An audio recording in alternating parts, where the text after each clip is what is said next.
By the 14th century BCE, the Eastern Mediterranean did not consist of isolated kingdoms, but of a single interdependent world.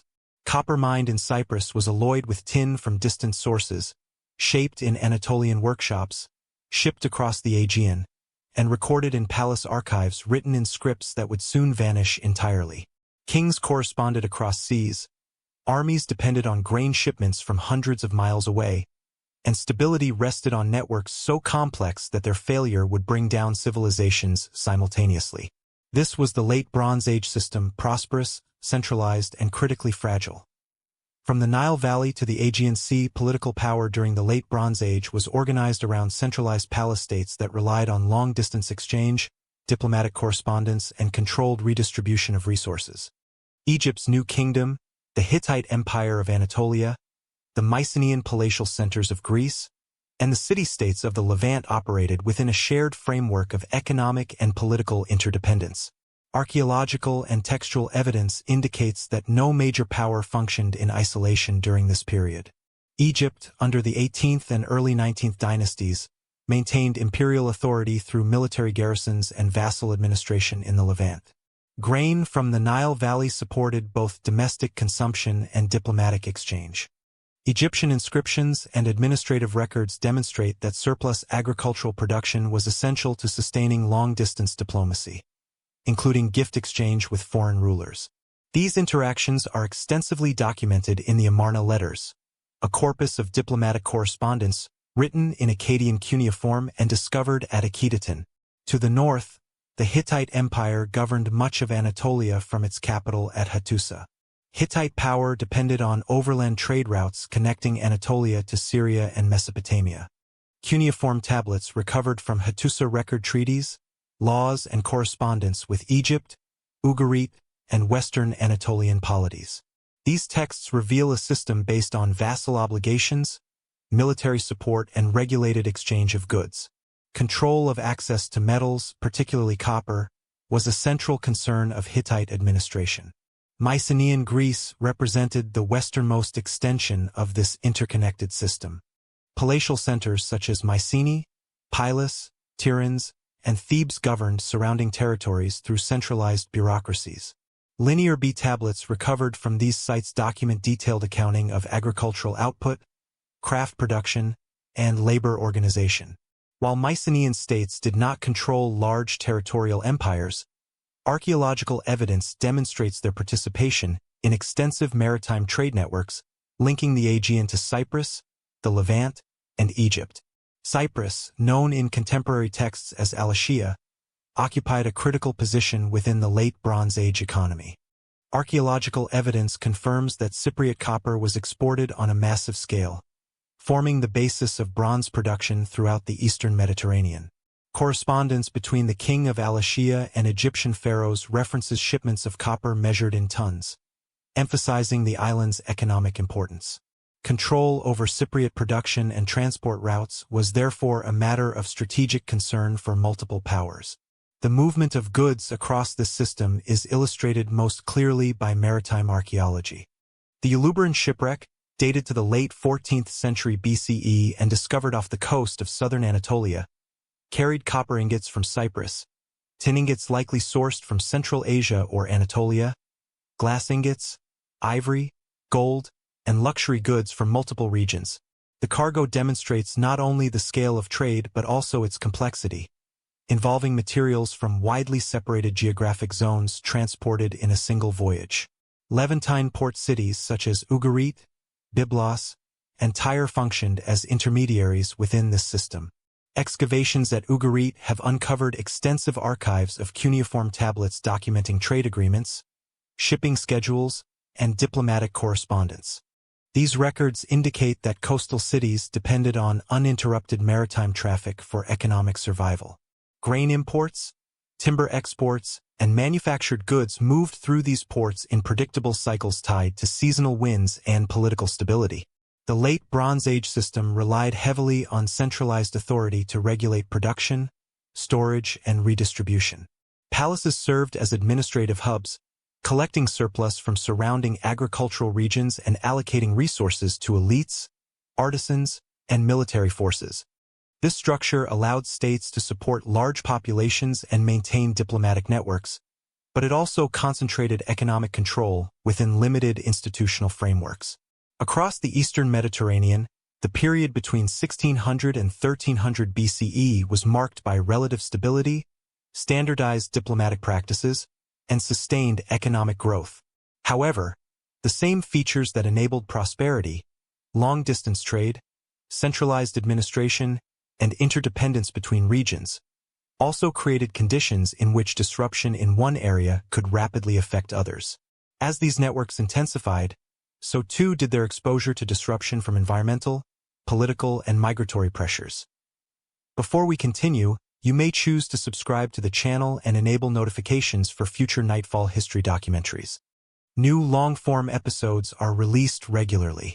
If you wish, you can also leave a comment noting which section or theme you find most informative. Late Bronze Age stability rested on systems that could not easily adapt. Palace-centered governance defined the political structure of major Late Bronze Age states.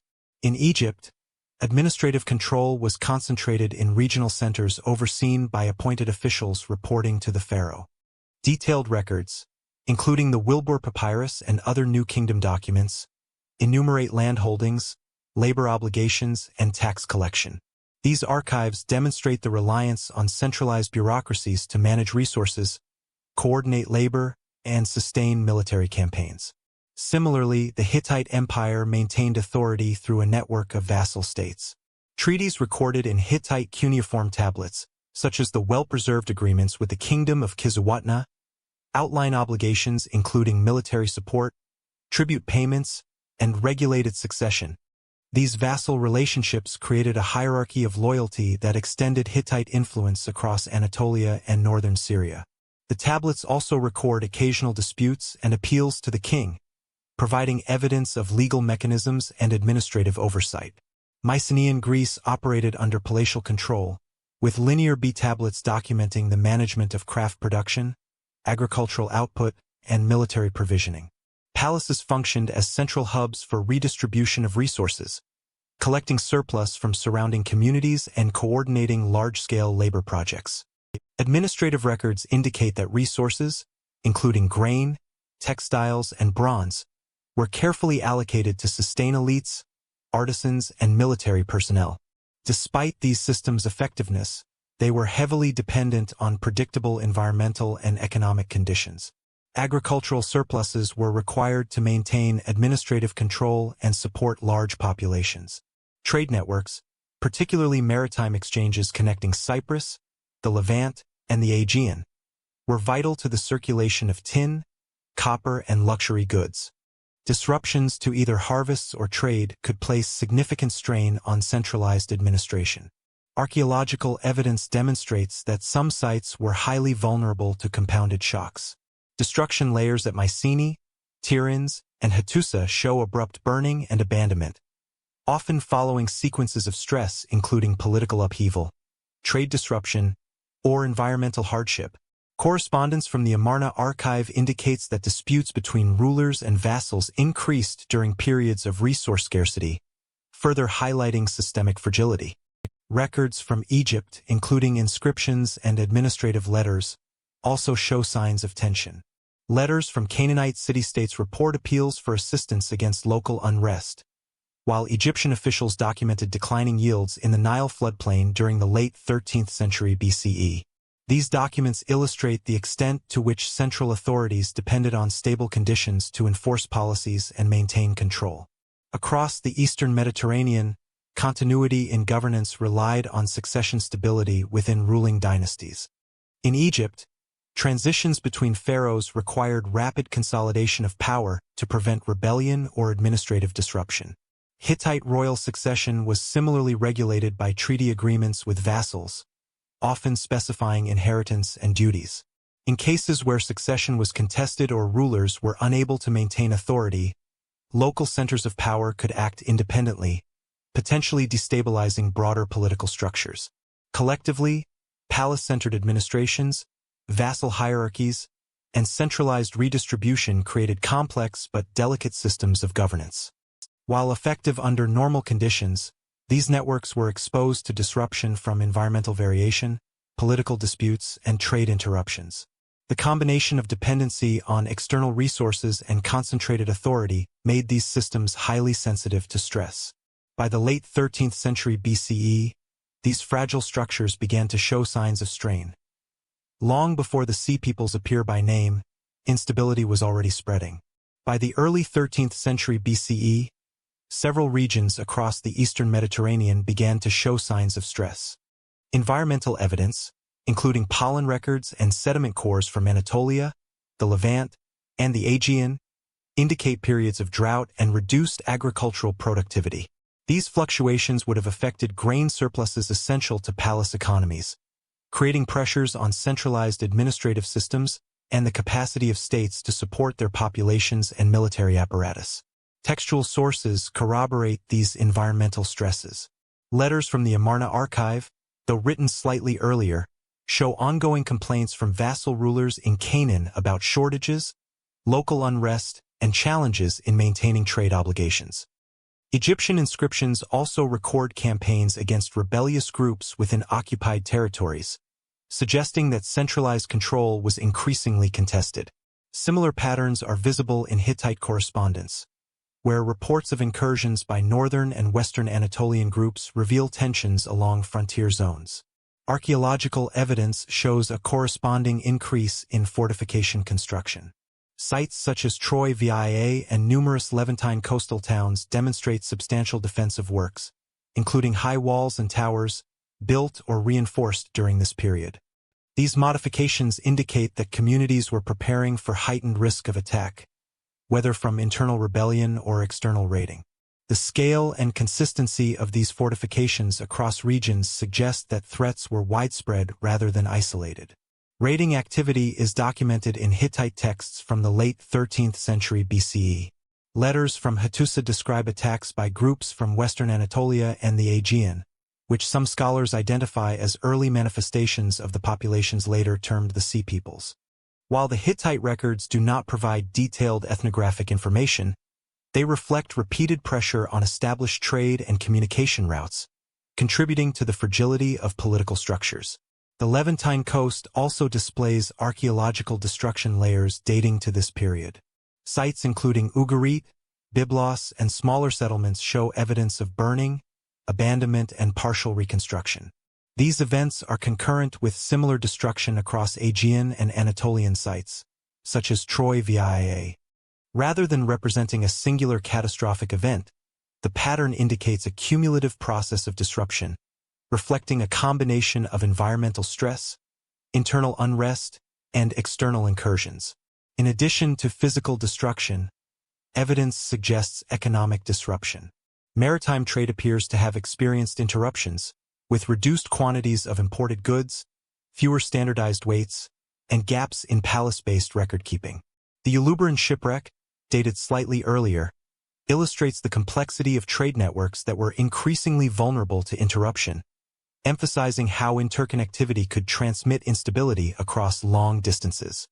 The interaction of these multiple factors, climatic variation, rebellion, fortification, raiding, and trade disruption, points to a systemic stress across the late Bronze Age world. Each factor alone might have been manageable, but combined, they undermined the resilience of centralized administrations. Political and economic interdependence that had previously supported stability now amplified vulnerability. By the late 13th century BCE, these stresses accumulated to a point where they could no longer be absorbed by existing institutions. Centralized palaces, vassal hierarchies, and administrative systems faced simultaneous challenges on multiple fronts. The evidence suggests that rather than a sudden collapse, the Eastern Mediterranean experienced a prolonged period of escalating strain, setting the stage for the large-scale population movements and conflicts that would later be associated with the Sea Peoples. These pressures would soon manifest in the form of organized maritime migration and conflict. The Sea Peoples enter history through the words of those who fought them. The earliest known references to the Sea Peoples appear in Egyptian inscriptions dating from the late 19th and early 20th dynasties. Pharaoh Merneptah, ruling from c. 1213 to 1203 BCE, recorded campaigns against incursions in the eastern delta and along the Levantine coast. Reliefs and stelae from this period, particularly the Merneptah stele, identify a coalition of groups using terms such as Shurden, Shikalesh, and Lukka. These Egyptian records present these groups primarily as external aggressors threatening established political order. The inscriptions from Karnak and other temples under Ramesses III, who reigned circa 1186 to 1155 BCE, provide the most detailed contemporary depictions of the Sea Peoples.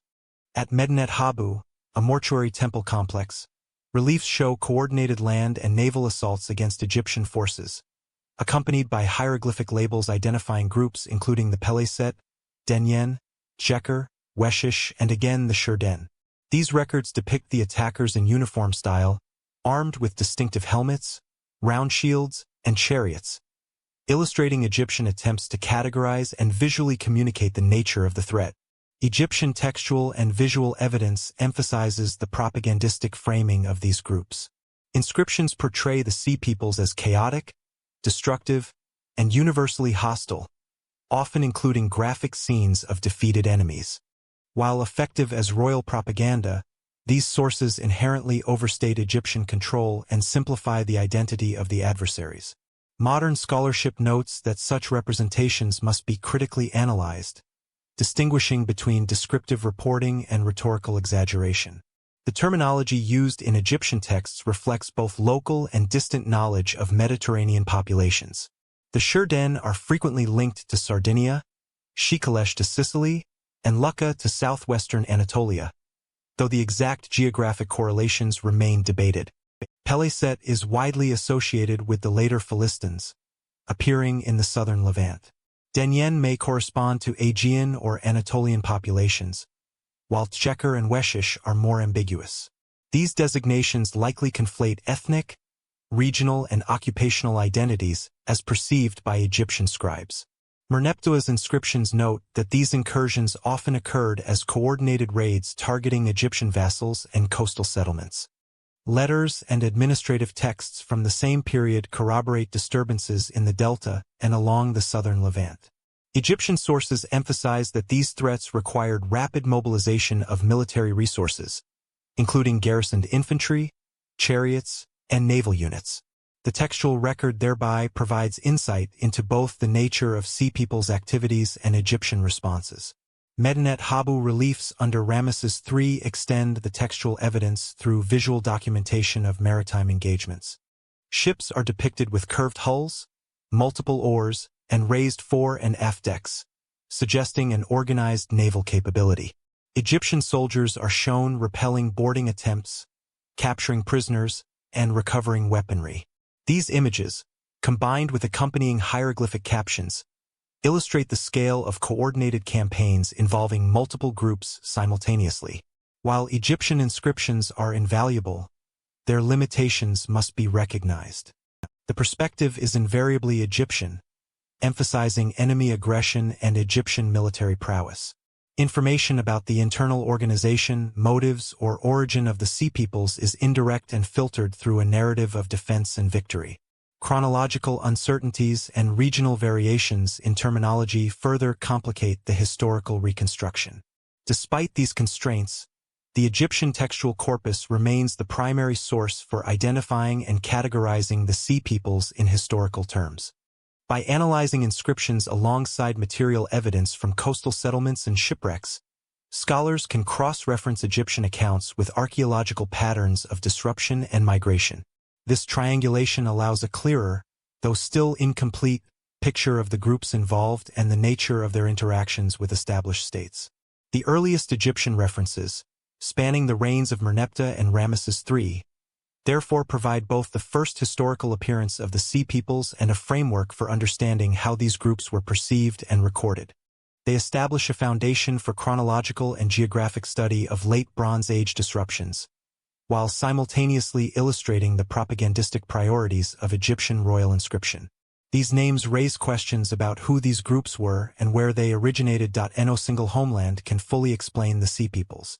Scholarly investigation into the origins of the Sea Peoples draws on a combination of textual, linguistic, and archaeological evidence. Egyptian records provide names such as Shurden, Shikalesh, Lukka, Peleset, Denyen, Cheker, and Weshish, but these labels rarely specify geographic coordinates in precise terms. As a result, historians have proposed multiple hypotheses, situating the Sea Peoples in regions spanning the Aegean, Anatolia, the Balkans, and Cyprus.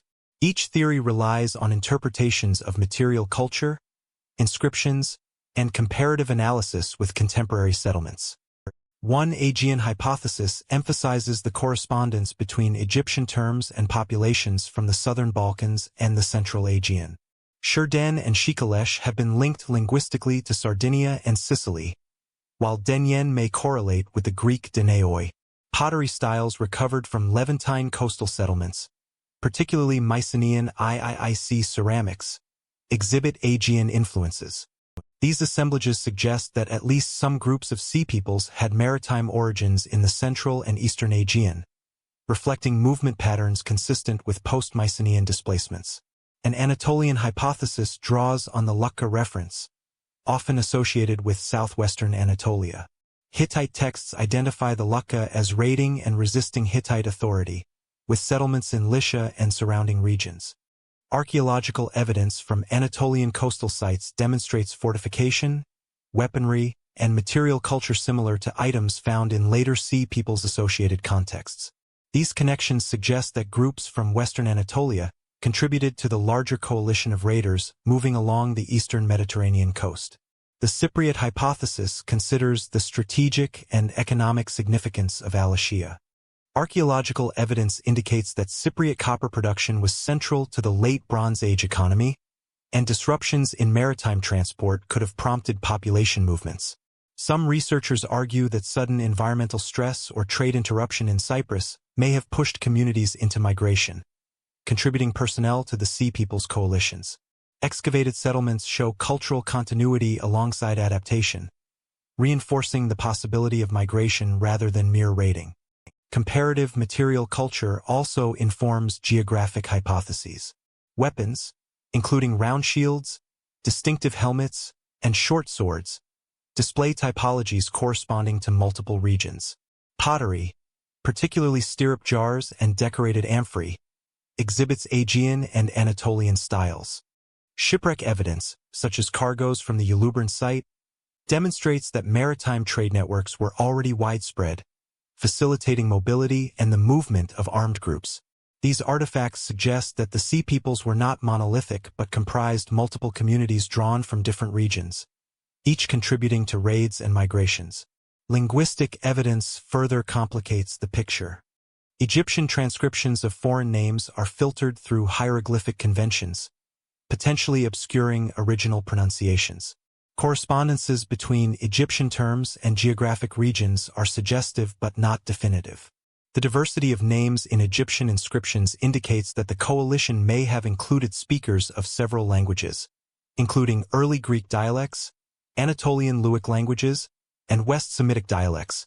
This linguistic multiplicity aligns with archaeological observations of varied material cultures.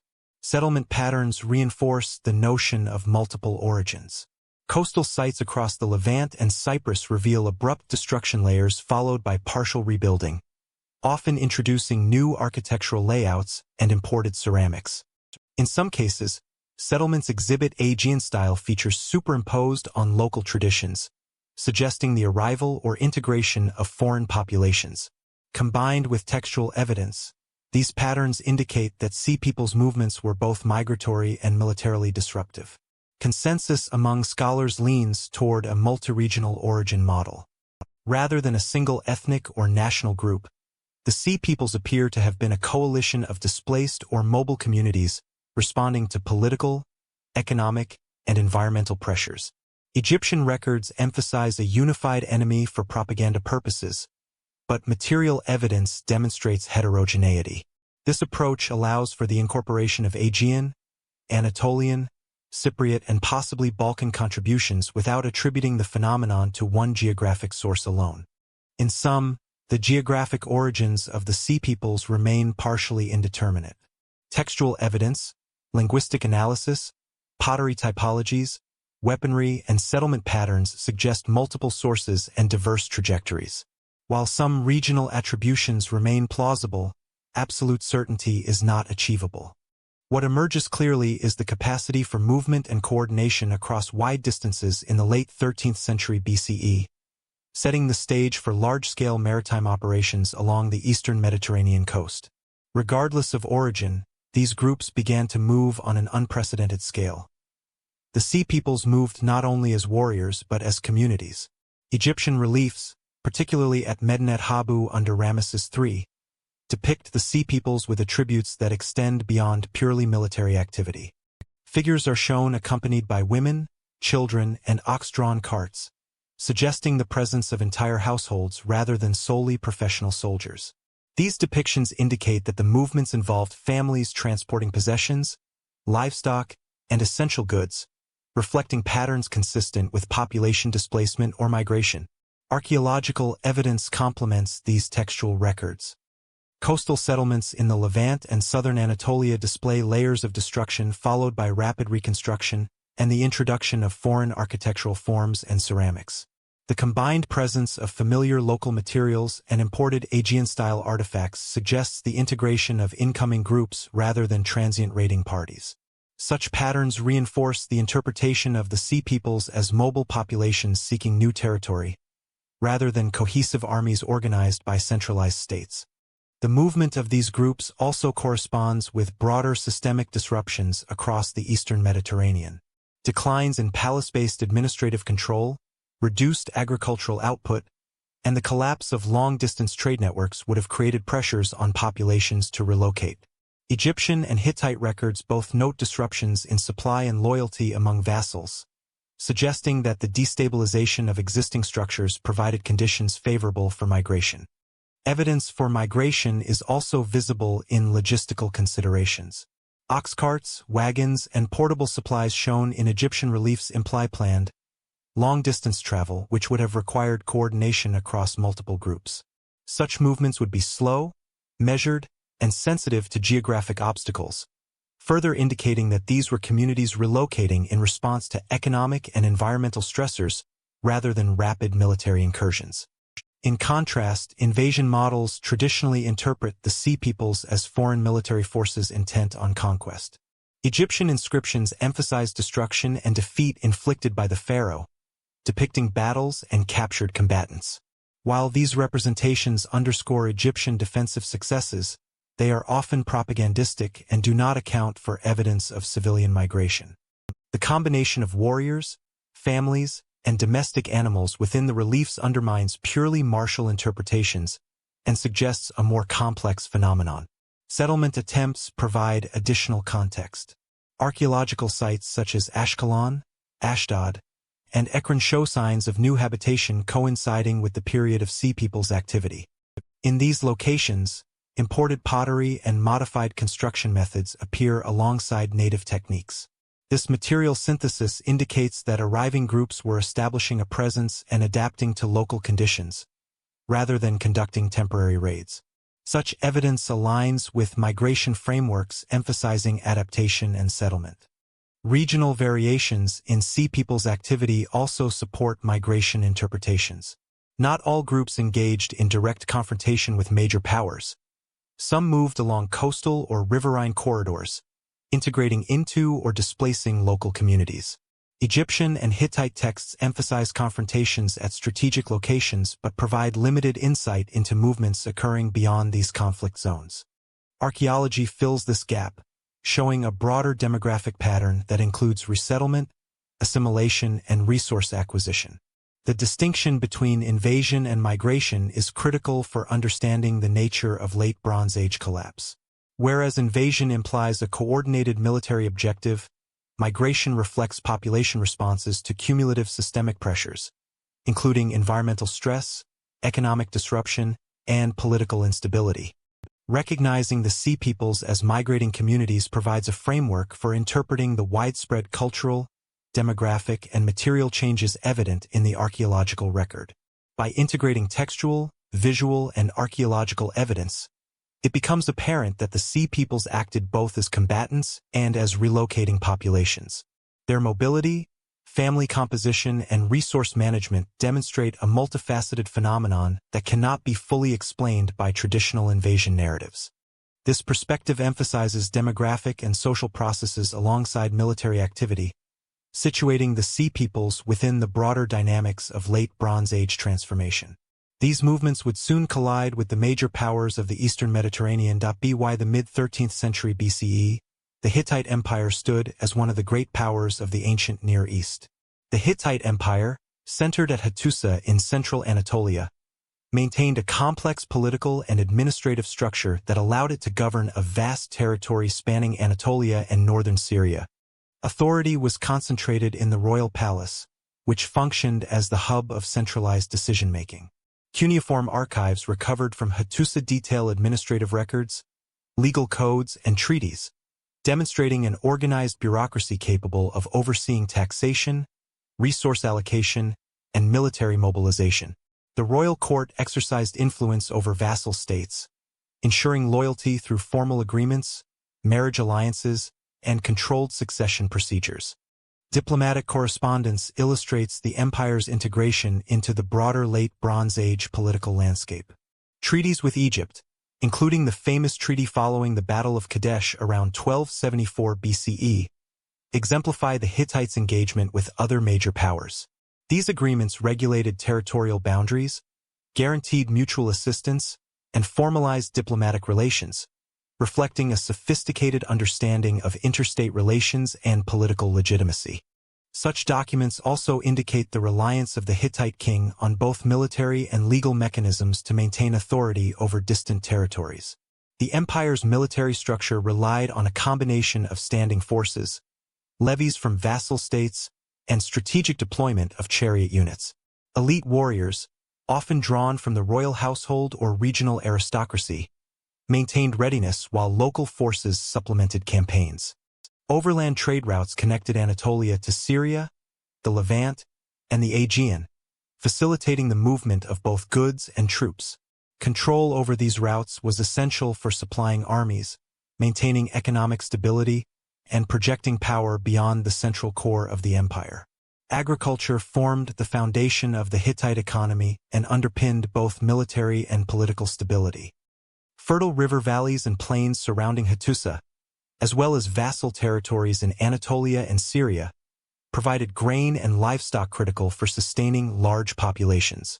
The palace system collected and redistributed surpluses, ensuring that cities, garrisons, and administrative centers were provisioned. Archaeological evidence, including storage facilities and administrative tablets, confirms the central role of agricultural management in maintaining imperial authority. Western Anatolian regions such as Arzua and Lukka contributed both resources and strategic depth to the Hittite state. These areas supplied metals, timber, and manpower while serving as buffer zones against potential incursions from the Aegean and beyond. Hittite treaties with these territories outlined obligations for tribute, military support, and regulated succession. The loyalty of these Western vassals was essential for maintaining stability along the empire's periphery, yet dependence on such arrangements introduced potential points of fragility. The Hittite economy and political cohesion were closely tied to trade networks.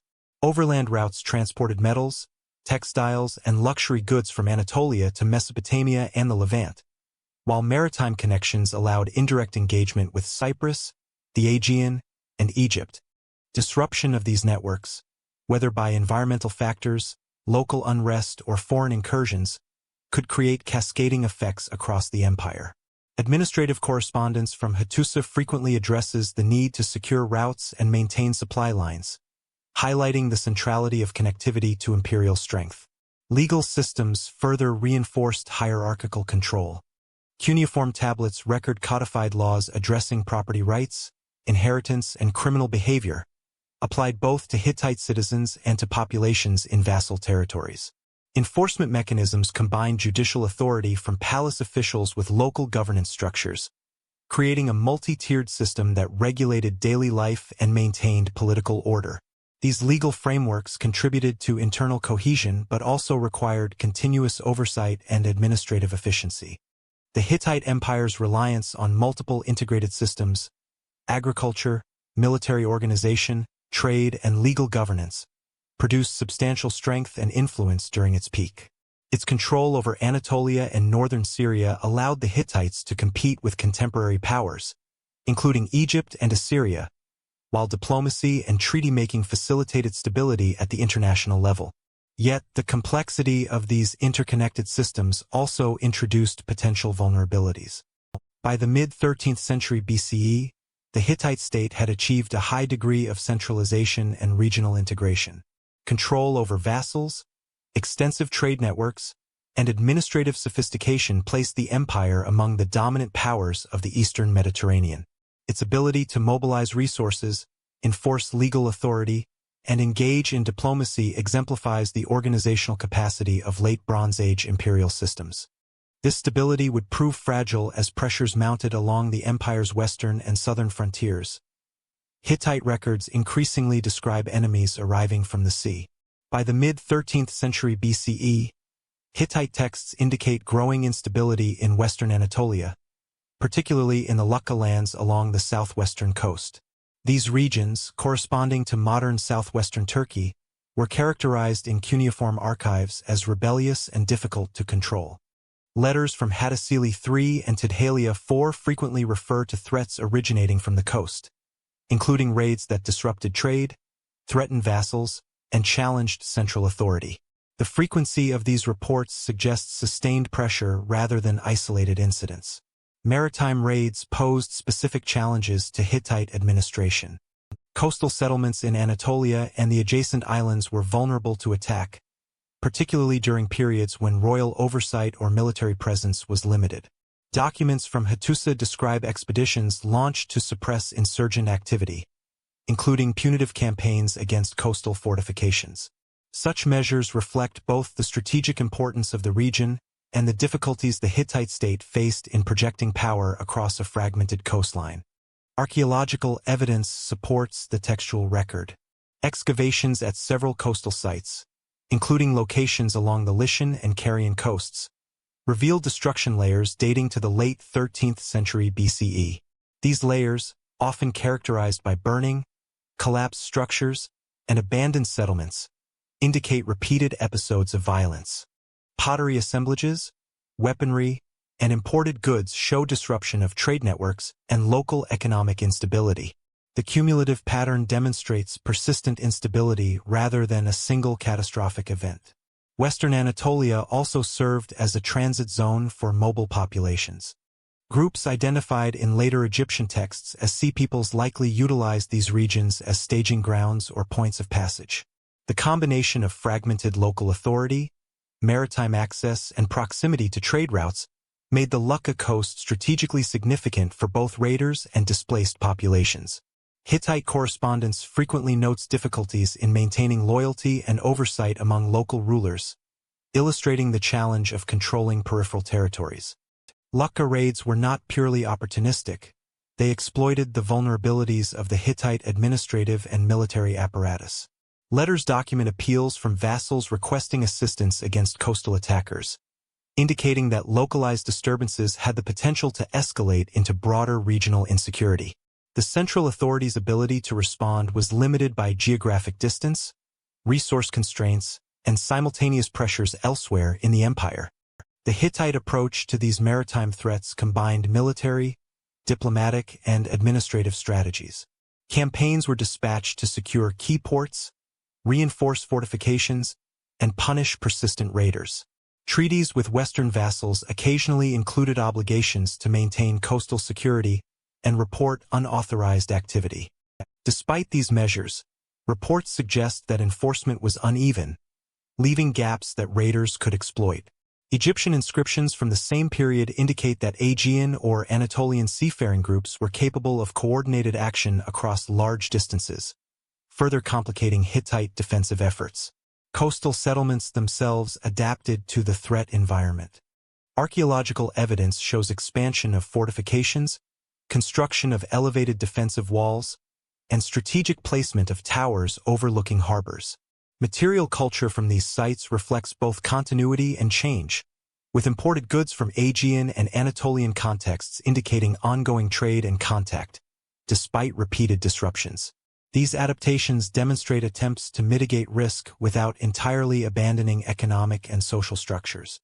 The interplay of maritime raiding, peripheral rebellion, and administrative fragility contributed to the weakening of Hittite cohesion.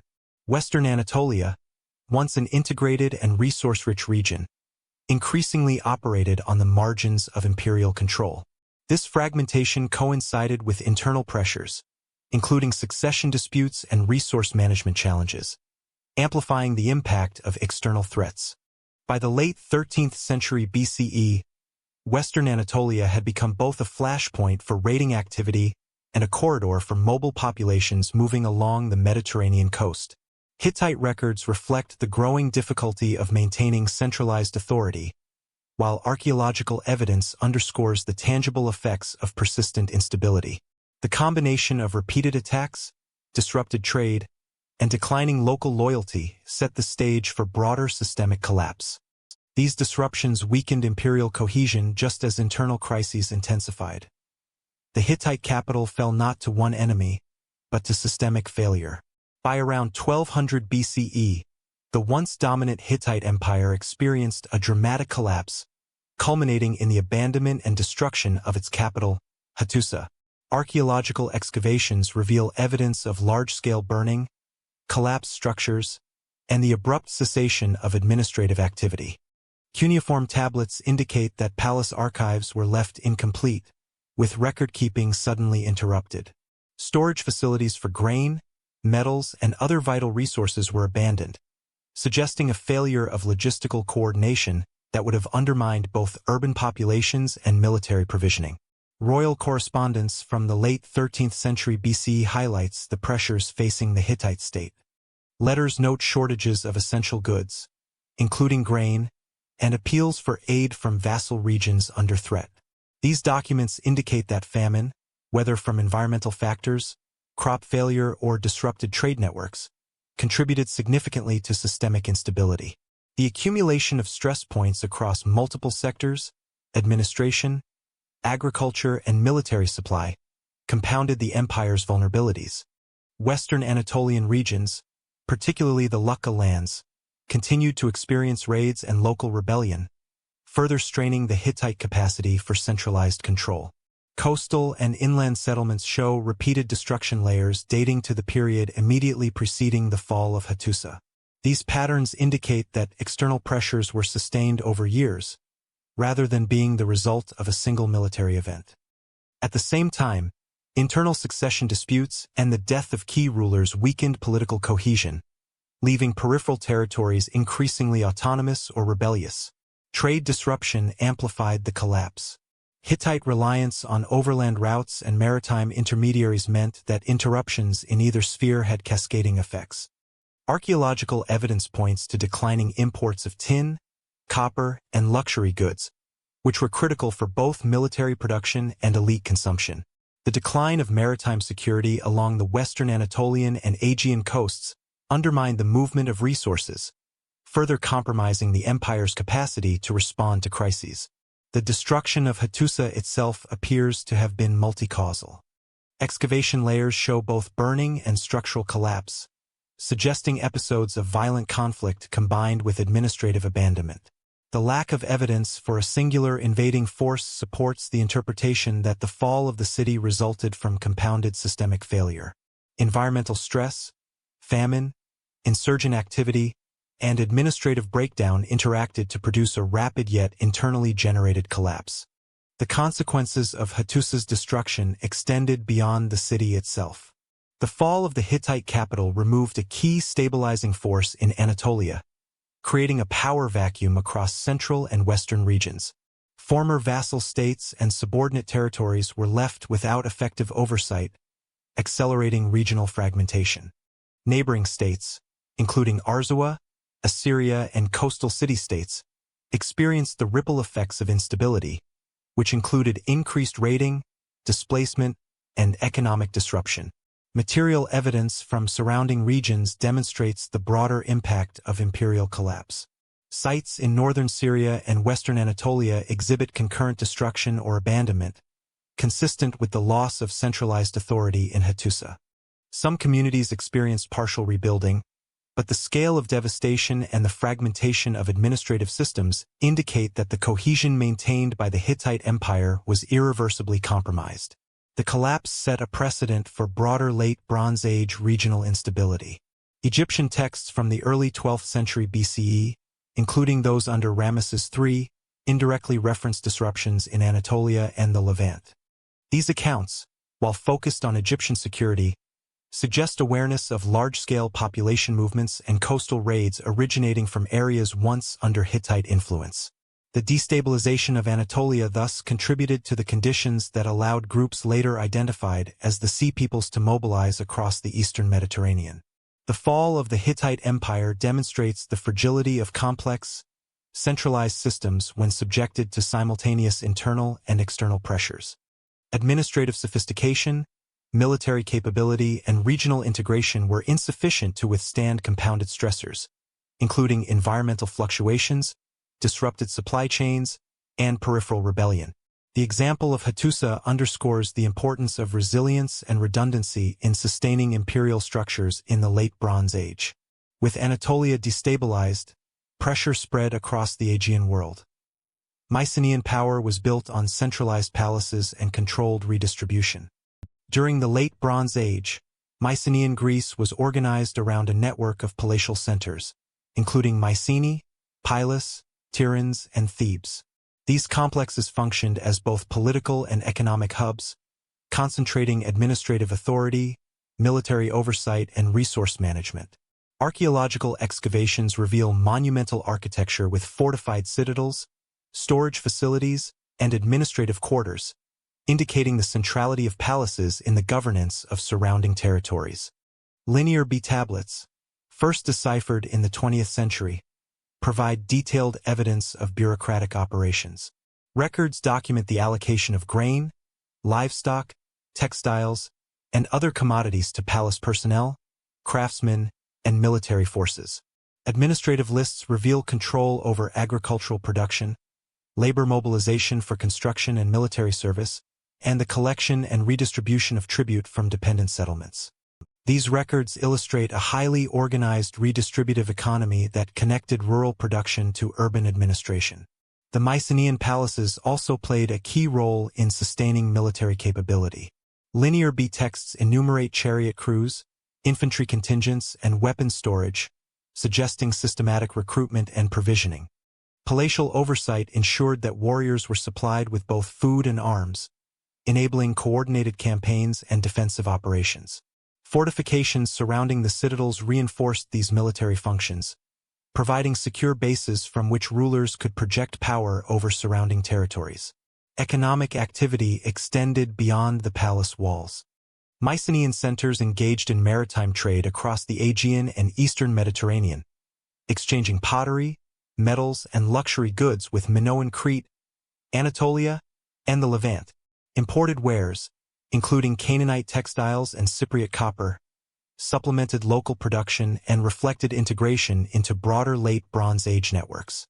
Trade networks both enhanced wealth and created dependencies, linking the palaces to distant political and economic partners.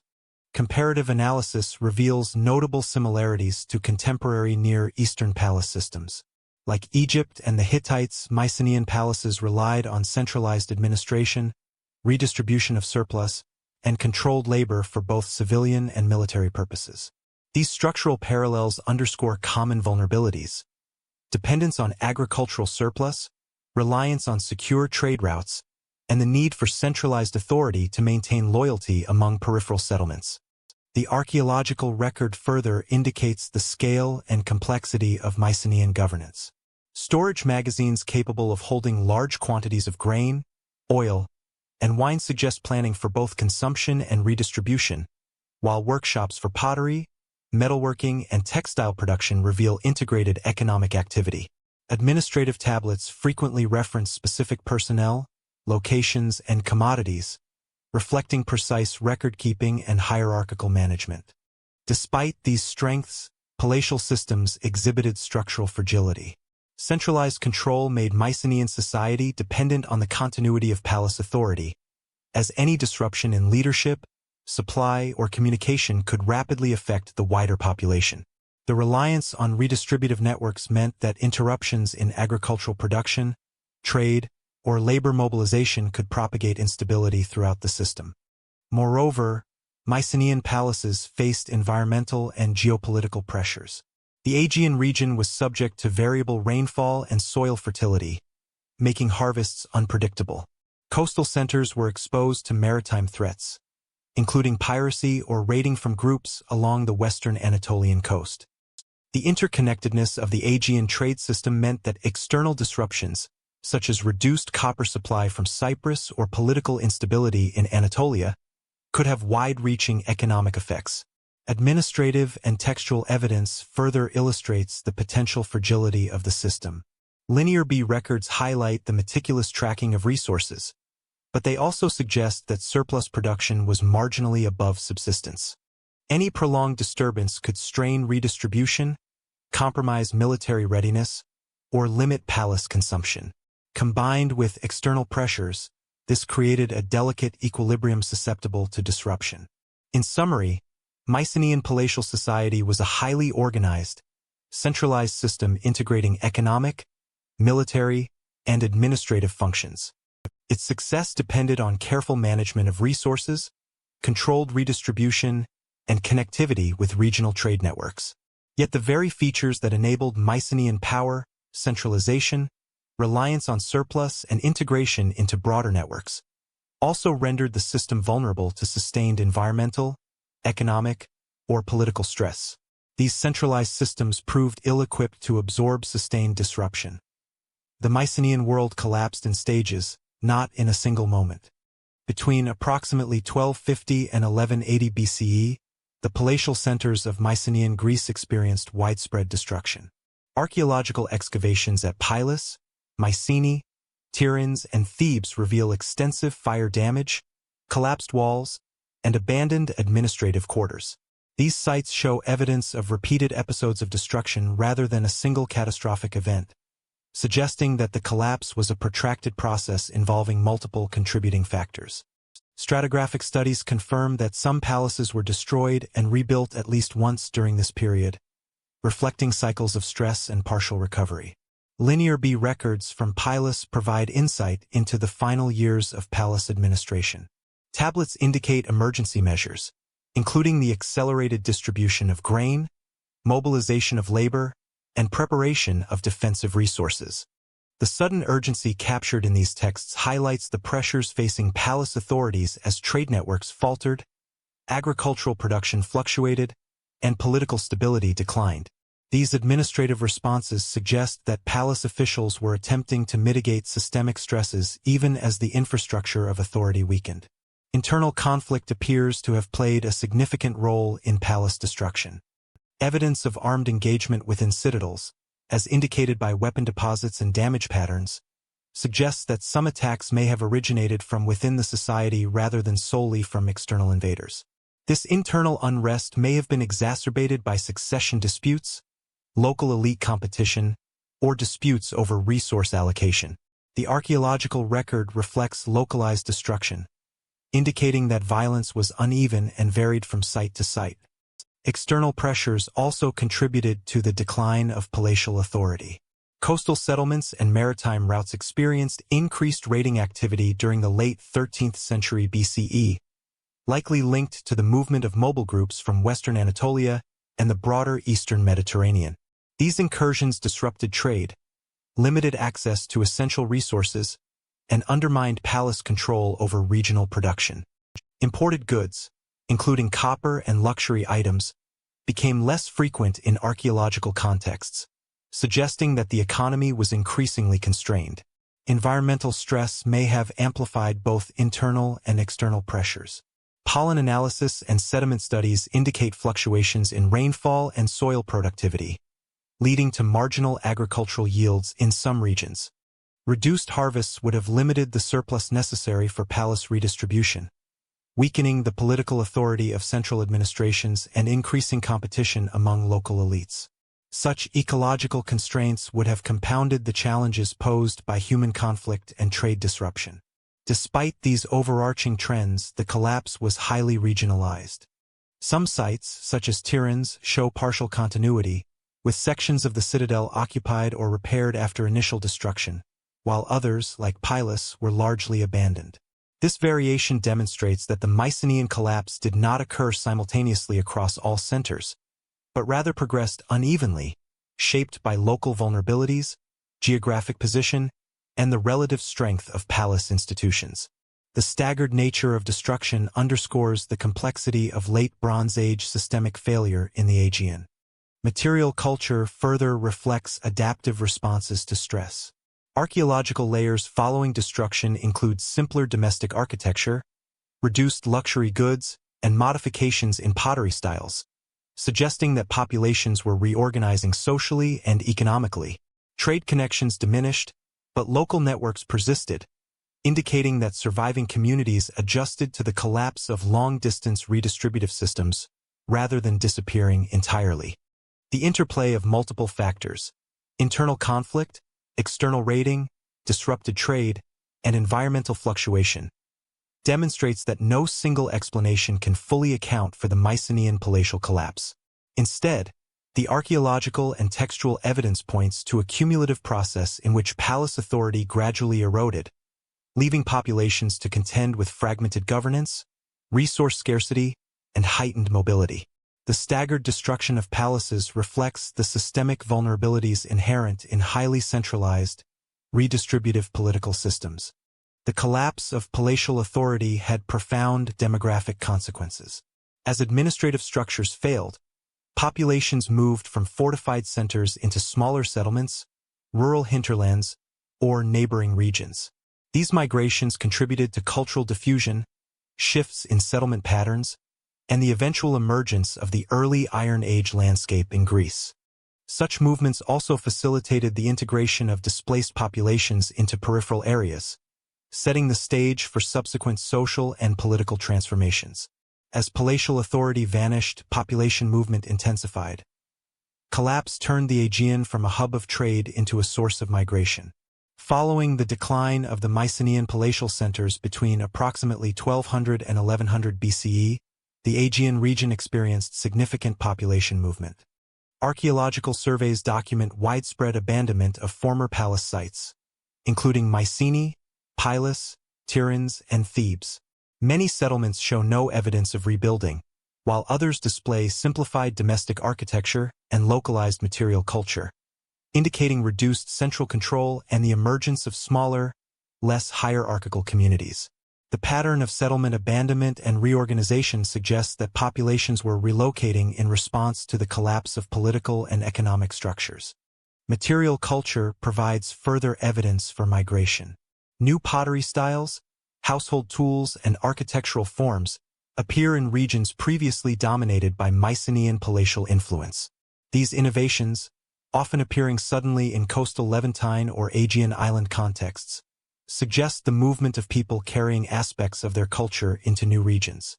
Archaeological evidence also indicates that some mobile groups retained elements of Mycenaean economic practice, including limited redistributive activities or craft specialization, adapted to local conditions and reduced scale. The collapse and resulting displacement also affected maritime connectivity. The Aegean, previously a center of trade and exchange linking the Greek mainland, Crete, and Anatolia, became a source of outward migration. Coastal and island communities were increasingly exposed to external networks, with mobile populations moving along established maritime routes. This transformation created conditions conducive to the later appearance of the Sea Peoples, as groups with seafaring experience and familiarity with trade and coastal settlement entered regions of the eastern Mediterranean experiencing instability. Evidence suggests that displaced Mycenaeans may have formed part of these mobile populations, though the precise ethnic or political identities of migrants remain uncertain. Archaeological patterns indicate cultural continuity combined with adaptation, implying that individuals and households relocated in response to both internal collapse and external opportunity. Settlements along the southwestern Anatolian coast, Cyprus, and the Levant reveal a blend of local and Aegean-derived material culture, consistent with the integration of migrant groups. The demographic shifts were uneven across the Aegean. Inland sites often experienced depopulation or contraction, while coastal areas and islands sometimes became hubs for reorganization and mobility.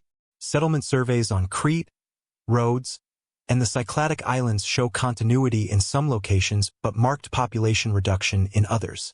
This uneven distribution suggests that migration was selective, driven by geography, access to resources, and opportunities for resettlement, rather than representing a uniform movement across the entire region. Maritime knowledge played a critical role in these migrations. Mycenaean seafaring experience facilitated travel along the Aegean and eastern Mediterranean coasts, allowing displaced communities to relocate relatively efficiently. Archaeological evidence for ship depictions, harbors, and coastal infrastructure supports the idea that maritime networks, though diminished, remained functional and could accommodate movement of families, goods, and livestock. This maritime mobility laid the groundwork for later coordinated raids or settlements by groups historically recorded as sea peoples.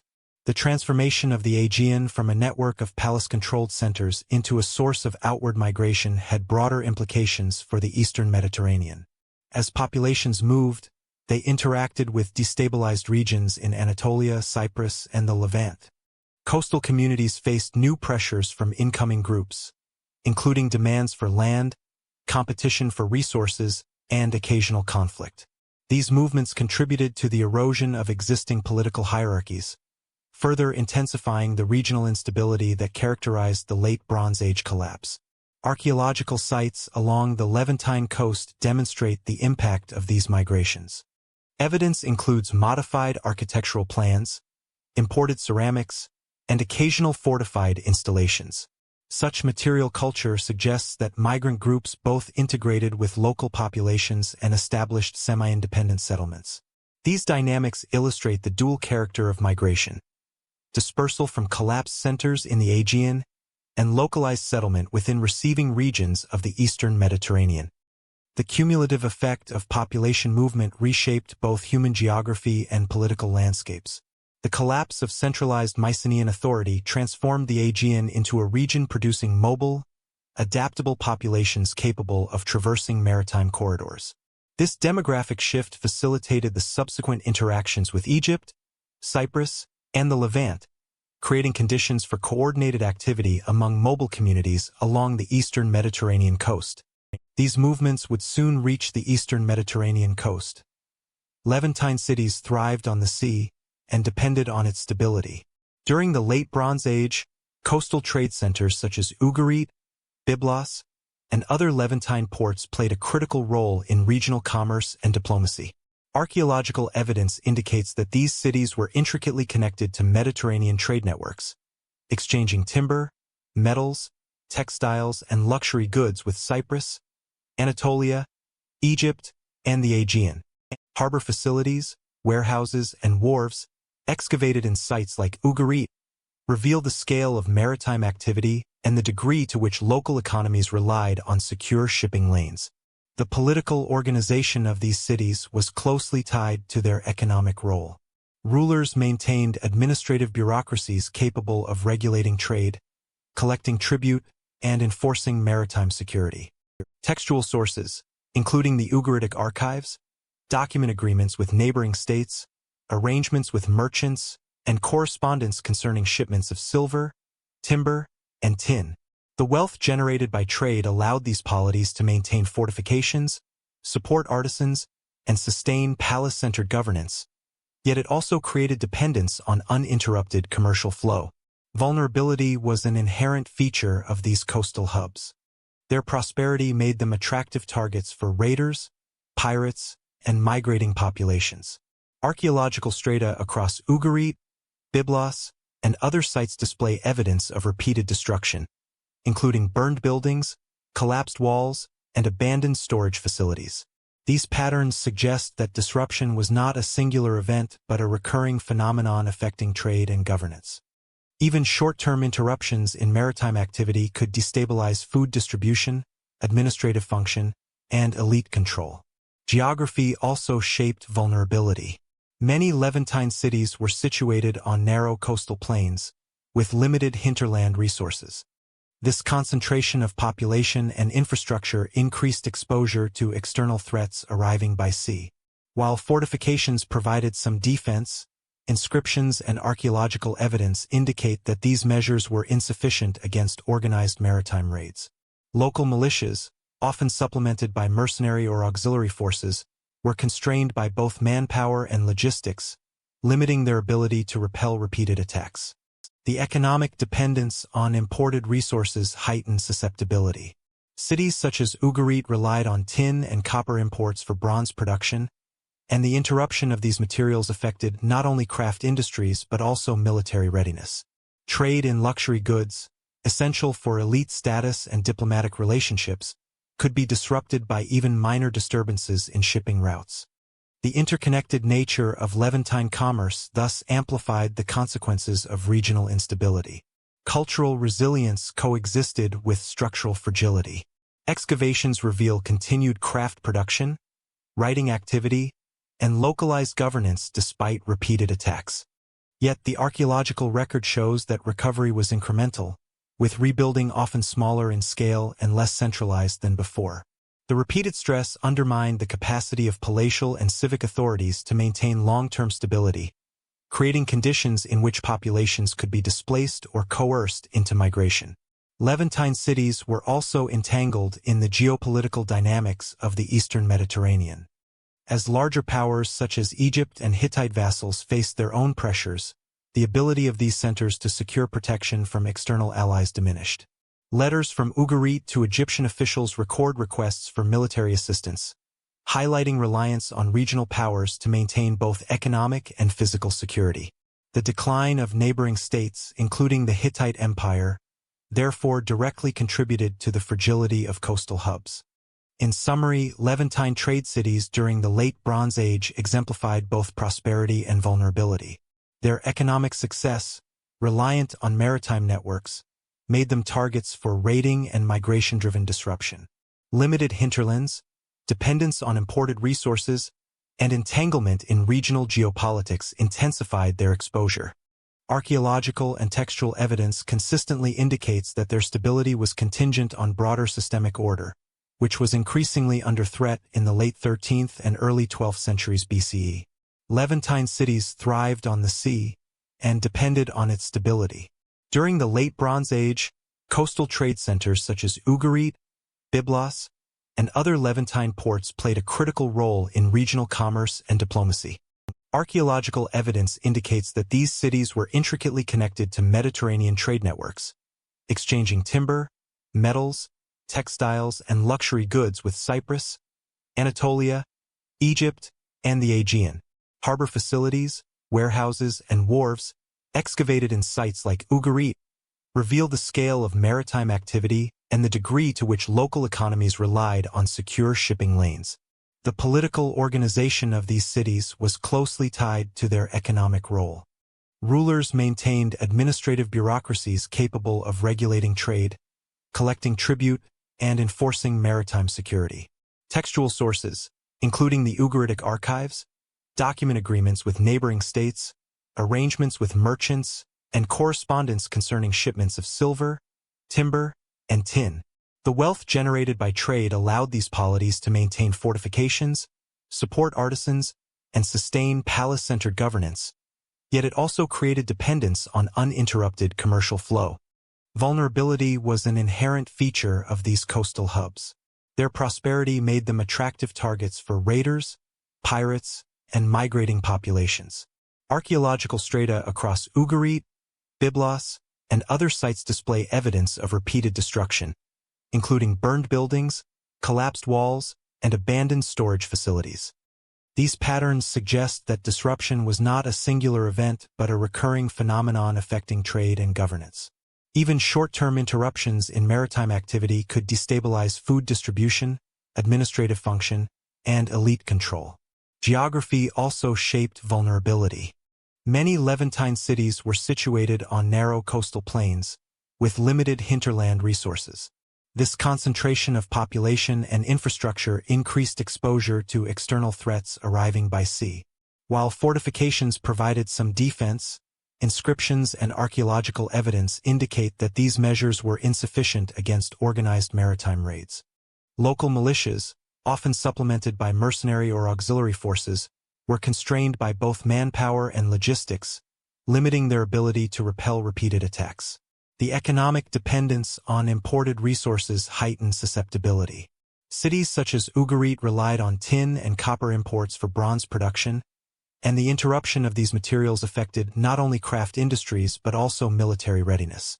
Trade in luxury goods, essential for elite status and diplomatic relationships, could be disrupted by even minor disturbances in shipping routes. The interconnected nature of Levantine commerce thus amplified the consequences of regional instability.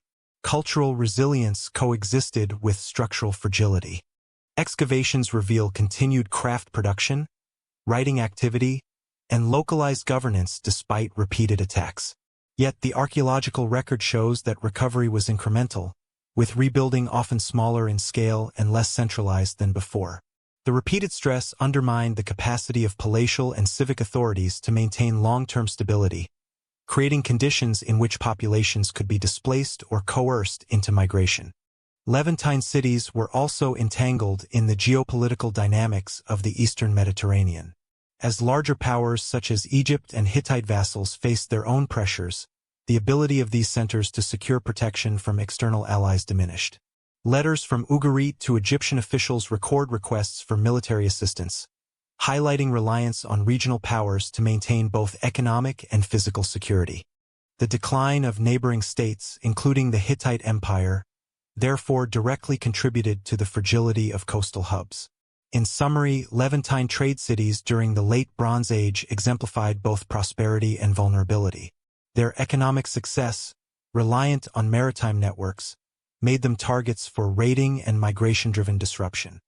Limited hinterlands, dependence on imported resources, and entanglement in regional geopolitics intensified their exposure.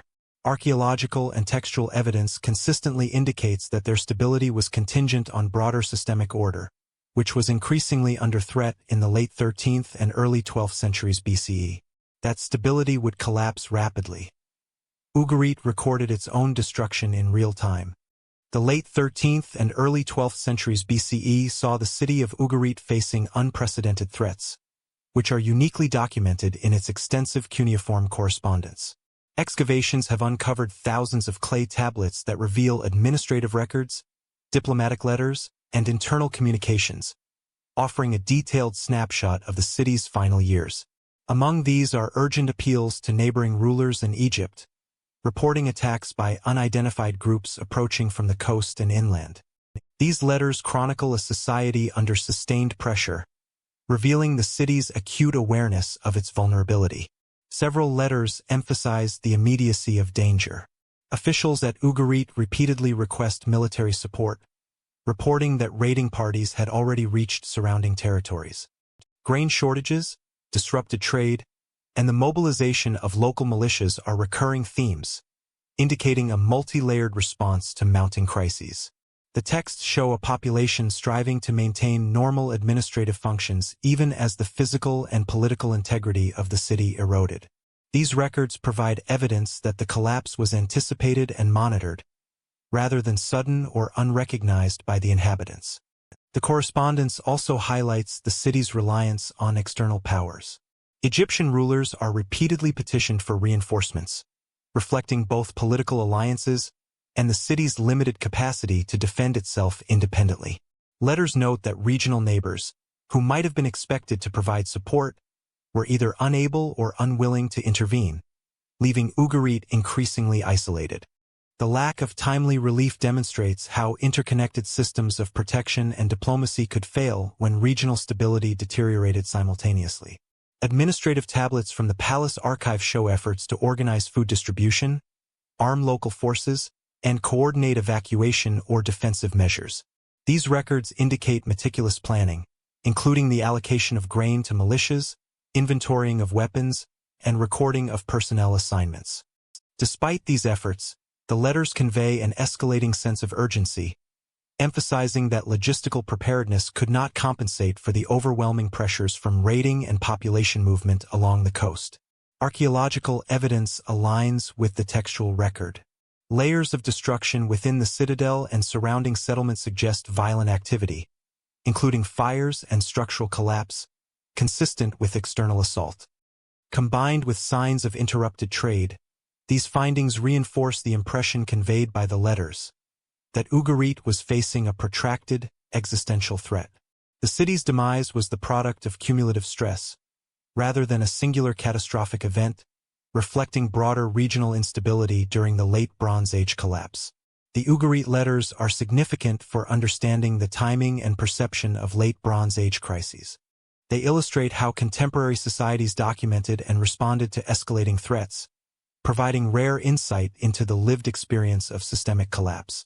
The repeated appeals for aid, alongside administrative coordination, demonstrate that inhabitants understood the severity of the danger and attempted to mitigate it through both diplomatic and local action. The documentation from Ugarit also emphasizes the limitations of communication and response in the Eastern Mediterranean. Messages to Egypt and regional neighbors highlight the reliance of smaller city-states on distant powers for protection. Delays, non-responses, or partial support illustrate how the breakdown of political networks could leave once prosperous cities exposed.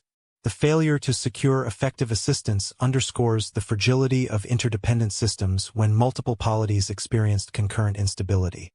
In sum, the Ugarit letters record a city under siege, revealing both proactive administrative measures and the limits of those measures in the face of systemic disruption. The textual and archaeological evidence demonstrates a society responding to immediate threats while simultaneously witnessing the erosion of regional security and trade networks. Ugarit's final correspondence captures a city attempting to maintain cohesion, resource management, and defense, even as collapse became inevitable. No relief would arrive. Fire marks the archaeological horizon of collapse. Archaeological excavations across the Levant reveal a striking pattern of destruction during the late 13th and early 12th centuries BCE. Coastal sites including Ugarit, Byblos, and Tel Succus exhibit extensive burn layers, collapsed walls, and evidence of abandoned administrative buildings. These destruction horizons are consistent across multiple settlements, indicating that the phenomenon was widespread rather than localized. Stratigraphy shows that in many cases, rebuilding efforts were minimal, reflecting the inability of communities to recover fully in the immediate aftermath. At Ugarit, the final destruction layers are associated with charred debris, collapsed roofing, and broken storage jars, correlating with the textual record of letters reporting imminent threats. Byblos exhibits similar evidence. Walls were destroyed, warehouses emptied, and evidence of rapid evacuation is present. Excavations at other smaller coastal sites along the Levantine corridor reveal a comparable pattern of damage, suggesting that raiding, internal unrest, and population displacement affected the entire maritime network. Material culture in these layers highlights both disruption and adaptation. Imported goods, including Cypriot copper, Aegean pottery, and luxury items from Anatolia, are markedly reduced or absent, indicating a breakdown in trade networks. Locally produced ceramics and tools show continuity, suggesting that surviving populations retained basic economic and craft activities even as long-distance exchange diminished. This combination of destruction and adaptation illustrates both the severity of disruption and the resilience of local communities. The spatial distribution of destruction layers corresponds closely with strategic locations along trade routes and maritime corridors. Settlements with harbors, warehouses, or administrative centers were disproportionately affected, reflecting their economic and symbolic importance. Archaeological surveys indicate that some inland sites experienced less intensive damage, highlighting the vulnerability of maritime and coastal settlements to external pressures, including seafaring raiders and displaced populations moving from the Aegean. Evidence from fortifications and urban planning provides further insight into the nature of collapse. Defensive walls, bastions, and citadel structures show signs of burning and structural failure, suggesting that local populations attempted to resist assault. Yet these measures were often insufficient against sustained attacks, particularly when central authority or military support from regional powers was absent. Repeated destruction layers imply multiple episodes of conflict rather than single catastrophic events. Environmental and logistical factors may have amplified the impact of raiding. Pollen and sediment studies suggest marginal agricultural conditions in some coastal regions, limiting local food production. Combined with disrupted trade, these conditions would have constrained both urban sustenance and the ability to maintain defensive forces. The cumulative stress from external raids, population movement, and resource limitations contributed to the systemic failure of Levantine coastal cities. The archaeological record also indicates partial continuity in some settlements. Smaller-scale occupation layers after the destruction show that surviving populations adapted to reduced resources and limited trade, constructing simpler dwellings and maintaining local craft production. These post-collapse layers illustrate that while the cities never regained their previous prominence, human activity persisted in a modified, less centralized form. Taken together, the widespread fire and destruction layers across Levantine coastal sites document a coordinated horizon of collapse during the late 13th and early 12th centuries BCE. They corroborate textual accounts from Ugarit and other sources, demonstrating that the region was subject to compounded pressures from raiding, migration, and systemic instability. The physical evidence emphasizes the vulnerability of maritime trade hubs and the far-reaching consequences of late Bronze Age collapse in the eastern Mediterranean. These events coincided with wider Mediterranean breakdown. By the late 13th century BCE, Egypt remained powerful, but increasingly defensive. During the late 19th dynasty, following the reign of Ramesses II, Egypt retained its territorial integrity from Nubia in the south to the Levantine coast in the northeast. However, administrative and archaeological records indicate mounting internal pressures. Papyrus accounts and inscriptions detail rising grain shortages, suggesting that agricultural production was increasingly strained, likely due to variable Nile flooding, population growth, and regional crop failures. Labor management records reveal growing unrest among workers, particularly those assigned to large-scale construction and canal maintenance projects, reflecting challenges in sustaining both economic output and state authority. Egypt's control over its Canaanite vassal states was also under strain. Texts from Ramesses III's era report increased rebellious activity, diminished tribute, and difficulty enforcing military obligations along the northern frontier. The collapse of the Hittite Empire removed a critical geopolitical counterbalance in Anatolia and northern Syria, leaving Egypt's Levantine territories exposed to both local insurgency and external migration. Without a strong northern power to buffer its borders, Egypt became more directly responsible for policing trade routes and defending coastal settlements against maritime threats. Economic dependency amplified vulnerability. Egyptian access to timber, metals, and luxury goods from the Levant, Cyprus, and Anatolia was essential for both domestic consumption and military provisioning. Archaeological evidence from storage magazines, harbor infrastructure, and trade archives suggests that these supply networks were already under stress due to regional instability, including the collapse of Mycenaean and Levantine centers. Disruption along these routes threatened Egypt's capacity to maintain armories, fortifications, and palace economies, highlighting the interconnectedness of Eastern Mediterranean commerce. Military organization reflects this defensive orientation. Egypt maintained professional forces and mobilized conscripted levies, but fortifications along the Delta and Canaanite coastlines were increasingly emphasized over offensive campaigns. Reliefs at temples and fortresses depict garrison activities, coastal patrols, and the preparation of naval contingents, indicating awareness of threats approaching by sea. The Egyptian Navy, long responsible for transport and regional security, became central to defensive strategy, tasked with protecting both trade and settlements from raiders and migrating groups. Political stability within the central administration was challenged by succession pressures and bureaucratic complexity. Royal correspondence reveals disputes over appointments, as well as efforts to streamline taxation and labor management in the face of decreasing efficiency. While Egypt retained centralized governance, evidence from ostraca and temple records points to localized lapses in authority, particularly in frontier districts distant from the royal court at Thebes. These administrative limitations would become critical as external pressures intensified. Despite these challenges, Egypt remained a formidable power in the eastern Mediterranean. Temples, monumental inscriptions, and archaeological surveys confirm extensive military and civic infrastructure capable of sustained defense. Resource stockpiles and garrison deployments suggest that the state could project power when necessary, although primarily within its immediate territories. Egypt's relative territorial intactness contrasts with the fragmentation observed in Anatolia, the Levant, and the Aegean, highlighting its unique position in a region undergoing widespread systemic collapse. Egyptian dependence on regional stability underscores the strategic dilemma of the late 19th dynasty. The weakening of neighboring states, combined with migration and raiding activity, created conditions in which Egypt's northern and coastal defenses were tested. The collapse of trade networks, coupled with internal resource pressures, made the state increasingly reactive. Rather than pursuing expansion, Egyptian policy focused on maintaining the status quo, securing borders, and preparing for potential confrontations along the Mediterranean coast. In summary, Egypt at the end of the New Kingdom exemplified a powerful yet increasingly defensive polity. Administrative, economic, and military records indicate growing vulnerabilities, particularly in the Levantine provinces.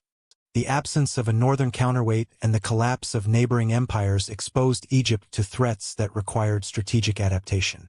While still capable of projection and control, the state's priorities shifted toward maintaining internal stability and coastal security, setting the stage for the direct confrontations that would define the early 12th century BCE. These pressures would soon manifest in direct military confrontation. The Sea Peoples first appear in Egypt not as conquerors, but as participants in larger coalitions. During the reign of Pharaoh Merneptah, circa 1213 to 1203 BCE, Egypt faced a series of incursions along its western and northern frontiers that marked the earliest documented interactions with groups later identified as Sea Peoples. Inscriptions from the Karnak Temple and the Merneptah victory stele describe military campaigns against Libyan coalitions accompanied by forces identified as Shurden, Shikalesh, and other seafaring groups. These accounts indicate that the threats were not limited to small-scale raiding but involved organized, multi-ethnic coalitions with coordinated objectives. The Egyptian texts portray the Shurden and Shikalesh as heavily armed warriors, often equipped with distinctive round shields, helmets, and short swords. Reliefs depict their involvement alongside Libyan contingents, suggesting that Sea Peoples groups were integrated into broader coalitions rather than acting independently. Administrative and logistical records from the period detail the mobilization of infantry, chariotry, and naval units to counter these incursions, reflecting the Egyptian state's capacity for coordinated military response across multiple theaters. Evidence from the inscriptions indicates that the invaders were motivated not solely by plunder but by access to land, resources, and settlement opportunities. References to the movement of families and livestock alongside armed contingents suggest that these groups operated as migrating populations rather than conventional raiding parties. Archaeological parallels in the Levant and Aegean support the notion that these movements were part of a broader demographic pattern, consistent with the systemic disruptions affecting the eastern Mediterranean during this period. Egyptian military strategy under Merneptah was both defensive and preemptive. Troop deployments targeted vulnerable approaches along the delta and the western coastal regions, while fortified settlements were reinforced to prevent infiltration. The campaigns successfully repelled the invading forces, as commemorated on the victory stele, with inscriptions boasting of enemy casualties and captives. However, these engagements imposed significant logistical and economic costs, requiring sustained provisioning of troops, armaments, and transportation across difficult terrain and extended supply lines. The Merneptah campaigns illustrate the complexity of early Sea Peoples' interactions with Egypt. The coalition forces included both familiar regional actors, such as Libyan tribes, and newcomers with maritime capabilities, revealing that Egypt's adversaries were interconnected across land and sea.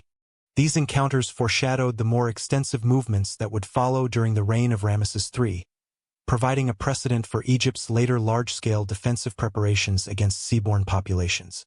Textual analysis highlights the propagandistic dimension of Egyptian inscriptions. While the records emphasize Egyptian victory, they also provide valuable information about enemy composition, weaponry, and tactics. References to coordinated attacks, chariot units, and infantry formations demonstrate that these groups were capable of strategic operations, challenging interpretations that depict the Sea Peoples merely as disorganized raiders. These encounters thus occupy a transitional space in the historical record, marking the shift from sporadic coastal attacks to sustained, multi-generational population movements. The Merneptah campaigns also had indirect consequences for regional stability. By repelling these early incursions, Egypt temporarily preserved its northern frontier and protected Levantine trade routes. However, the resources expended in these campaigns, combined with ongoing environmental and administrative pressures, placed additional strain on the Egyptian state.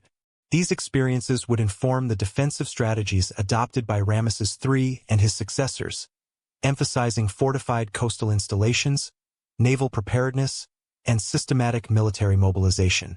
In conclusion, the military encounters of Pharaoh Merneptah with Libyan coalitions and Sea Peoples contingents represent the first recorded instance of these groups entering Egyptian historical documentation. These interactions were complex, involving migration, coalition warfare, and resource-driven movement. While Egypt successfully repelled the invasions, the campaigns foreshadowed the larger-scale maritime and demographic shifts that would challenge the Eastern Mediterranean a generation later. The Merneptah campaigns thus provide crucial context for understanding the strategic and societal challenges Egypt faced as the Sea Peoples emerged as a significant regional factor. These encounters foreshadowed far larger movements a generation later. In 1177 BCE, Egypt faced a threat unlike any it had encountered before. During the reign of Pharaoh Ramesses III, Egypt confronted a coordinated series of attacks by groups collectively known in Egyptian sources as the Sea Peoples. The Medinet Habu temple reliefs provide the most detailed contemporary account, illustrating both land and naval engagements along the Nile Delta and surrounding coastal areas. These depictions identify participants as the Peleset, Denyen, Jeker, Weshish, and other groups, highlighting the diversity of the coalition.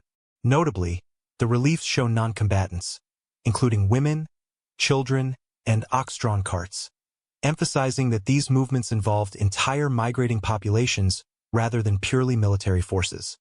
Egyptian inscriptions describe a well-organized response under Ramesses III, including mobilization of infantry, chariot units, archers, and naval contingents. The defensive strategy combined fortifications along key delta points with active engagement in both riverine and maritime theaters.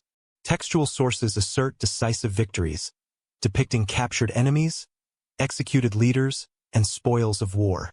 These accounts demonstrate Egypt's continued administrative and logistical capacity, reflecting sophisticated coordination across military, naval, and civil structures.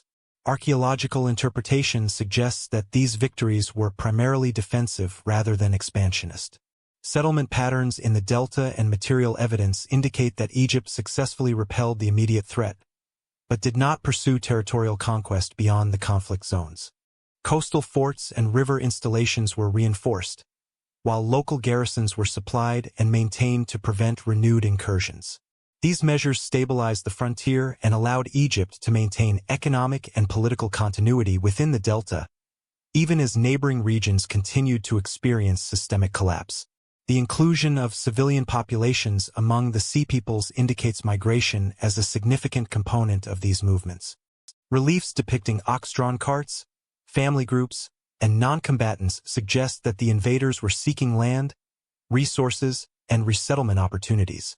This demographic aspect distinguishes the Ramesses III campaigns from conventional military engagements, underscoring the broader regional phenomenon of population movement during the Late Bronze Age collapse.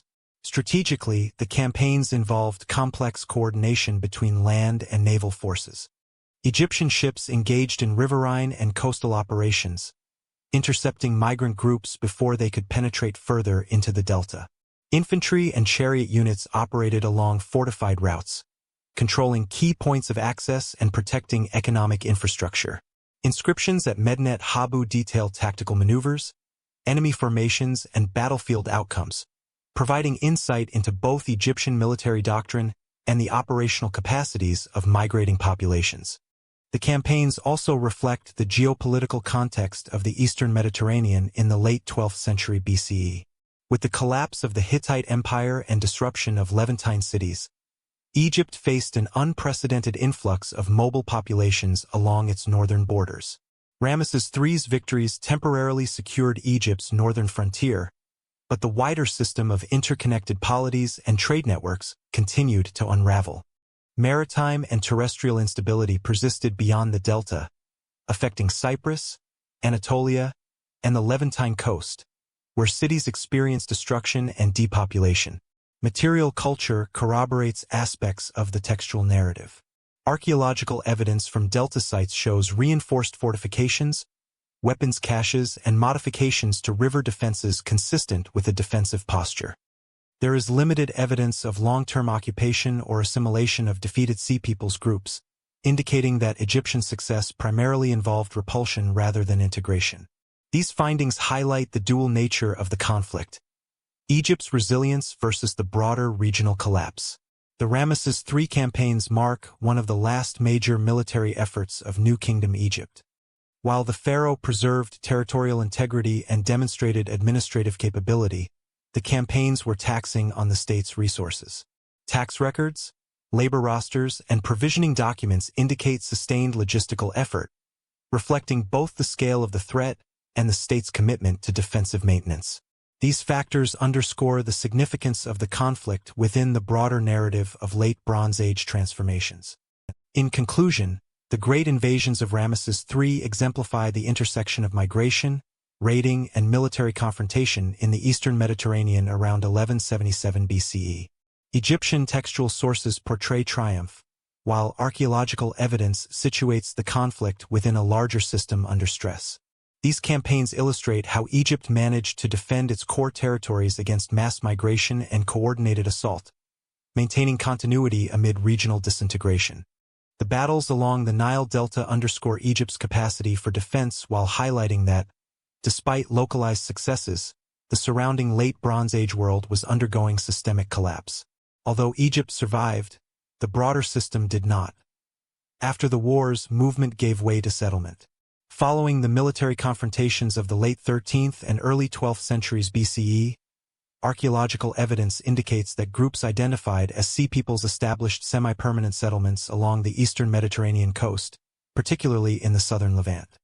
Excavations at Ashkelon, Ashdod, and Ekron reveal architectural features distinct from pre-existing Canaanite patterns, including fortified enclosures, rectangular domestic structures, and novel urban layouts. These developments suggest intentional planning, reflecting both the organizational capacities of migrating populations and their adaptation to local conditions. Material culture associated with these settlements demonstrates continuity as well as innovation. Pottery assemblages, including handmade wares with stylistic elements linked to Aegean traditions, appear alongside locally produced ceramics. Weapons and tools exhibit hybrid forms, combining indigenous and migrant techniques. Burials provide additional insight. Cemeteries often contain both local and introduced practices, with differences in orientation, grave goods, and interment types suggesting gradual cultural integration rather than abrupt replacement of populations. Textual sources complement the archaeological record. Egyptian records from the reign of Ramesses III describe the resettlement of Peleset groups in Canaanite territories under Egyptian oversight. These accounts indicate a degree of coordination, suggesting that the integration of migrating populations was managed to maintain political stability in frontier regions. While these records emphasize control, the archaeological evidence points to a more gradual assimilation process, with local communities coexisting alongside newly arrived groups over successive generations. Settlement patterns also reflect strategic adaptation. Coastal locations provided access to maritime trade routes, fishing, and fertile hinterlands, while fortified sites offered defense against residual local hostility or competing migrant groups. Sites such as Ekron show evidence of urban continuity from earlier Canaanite periods, overlaid by architectural modifications indicative of Sea Peoples' influence. This demonstrates the selective adaptation of existing urban infrastructure to suit the needs of incoming populations, blending continuity with innovation. Evidence of economic integration is visible in craft production and trade. Imported Cypriot and Mycenaean-style ceramics appear alongside local products, indicating participation in broader Eastern Mediterranean exchange networks. Metallurgical evidence, including specialized production of bronze tools and weapons, suggests that these communities maintain technical skills consistent with both their origins and local resources. The combination of defensive, domestic, and economic planning underscores the dual priorities of survival and adaptation in newly settled territories. Cultural transformation is further evident in the distribution of artifacts and settlement layouts. While some sites retain clear continuity with prior Canaanite urbanism, others exhibit distinct Aegean or maritime characteristics, such as fortified acropolis areas and organized streets aligned with defensive considerations. This reflects a dynamic process in which migrating groups introduced new practices while negotiating coexistence with established populations, contributing to the cultural heterogeneity of the southern Levant in the early Iron Age. Overall, the settlement of sea peoples in the eastern Mediterranean illustrates a period of demographic stabilization following widespread movement and conflict. Archaeological evidence documents both the persistence of local traditions and the introduction of new architectural, funerary, and material practices. Egyptian administrative records provide a framework for understanding the political context of resettlement, while excavation data reveal the practical and cultural adaptations undertaken by migrant populations. Together, these sources demonstrate that settlement was a deliberate and organized process, shaping both urban landscapes and broader cultural patterns in the region. These settlements introduced distinctive material traditions. Material culture reveals adaptation, not isolation. Archaeological evidence from early Iron Age sites in the southern Levant, particularly Ashkelon, Ashdod, Ekron, and Gath, demonstrates the emergence of distinct material traditions associated with communities often identified as Philistines. Pottery assemblages are a primary indicator of cultural synthesis. Ceramics show clear Aegean influences in form, decoration, and manufacturing techniques, including bichrome motifs, geometric designs, and handmade wares that contrast with the locally produced Canaanite pottery.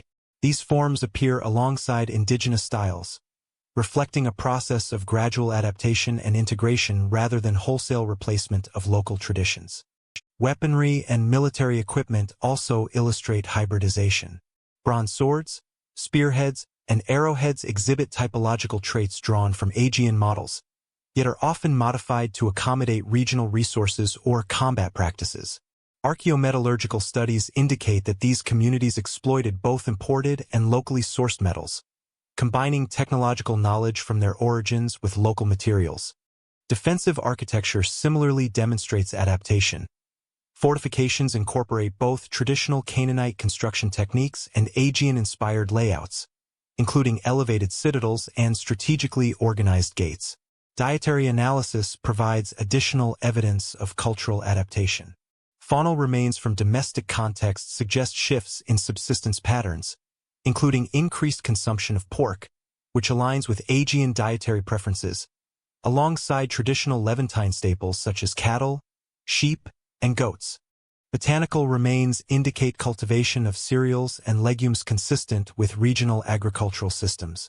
These findings reflect both continuity with local ecological conditions and selective retention of ancestral practices, illustrating a blended approach to subsistence. Settlement patterns further emphasize integration. Philistine sites often occupied strategic coastal and inland locations, enabling participation in trade networks while maintaining defensible positions. Urban layouts, storage facilities, and communal spaces demonstrate organizational planning consistent with both imported knowledge and local constraints. These sites reflect a deliberate balance between maintaining cultural identity and adapting to environmental, economic, and political realities in the southern Levant. Importantly, material culture should not be interpreted as a direct proxy for ethnic identity. Archaeologists stress that pottery styles, architectural forms, and dietary practices reveal processes of social adaptation, interaction, and cultural negotiation rather than a rigid ethnic categorization. The observed hybridization indicates that Philistine communities were dynamic, absorbing local influences while retaining select Aegean characteristics. Over time, this synthesis contributed to the formation of a recognizable yet evolving regional identity. The material record also highlights interaction with neighboring societies. Trade items such as Cypriot ceramics, bronze objects, and luxury goods from Egypt and Anatolia appear at Philistin sites, suggesting continued engagement with wider Eastern Mediterranean networks. These interactions likely facilitated the transmission of technological and cultural knowledge, reinforcing patterns of adaptation while situating Philistin communities within broader economic and political systems. In sum, Philistin material culture demonstrates how migrating populations negotiated continuity and change in a new environment. Ceramics, weaponry, architecture, and diet reflect a deliberate blend of inherited and local practices, producing distinctive yet integrative cultural expressions. The archaeological record illustrates how these communities established themselves within the southern Levant, maintaining functional and symbolic cohesion while interacting with pre-existing populations and emerging political structures. These communities gradually reshaped regional power structures. Cultural boundaries blurred in the aftermath of collapse. Archaeological evidence indicates that Sea People settlements along the southern Levantine coast did not entirely displace pre-existing Canaanite populations. Excavations at Ashkelon, Ashdod, Ekron, and surrounding sites show stratigraphic continuity in certain neighborhoods, alongside the introduction of new architectural forms, burial practices, and material culture. This suggests a complex pattern of coexistence, where migrant and indigenous populations shared space, resources, and urban infrastructure. Settlement layers demonstrate that while new groups brought distinctive practices, they frequently adapted to pre-existing urban layouts and local environmental conditions. Linguistic and epigraphic evidence supports these patterns of interaction. Inscriptions from early Iron Age sites occasionally blend Semitic and Aegean-derived elements, indicating bilingual or hybrid forms of communication. Personal names, administrative terminology, and ritual dedications suggest that migrants and local populations influenced each other's social and religious vocabulary. Such linguistic integration reflects broader processes of social negotiation, in which both groups adjusted practices to facilitate coexistence and governance. Religious and ritual practices further illustrate interaction. Archaeological remains show that early Philistin sanctuaries incorporated local deities and cultic traditions alongside imported forms of worship. Temple architecture and associated artifacts reveal a blending of symbolic systems, indicating shared ritual space rather than complete cultural separation. Burial practices similarly reflect syncretism.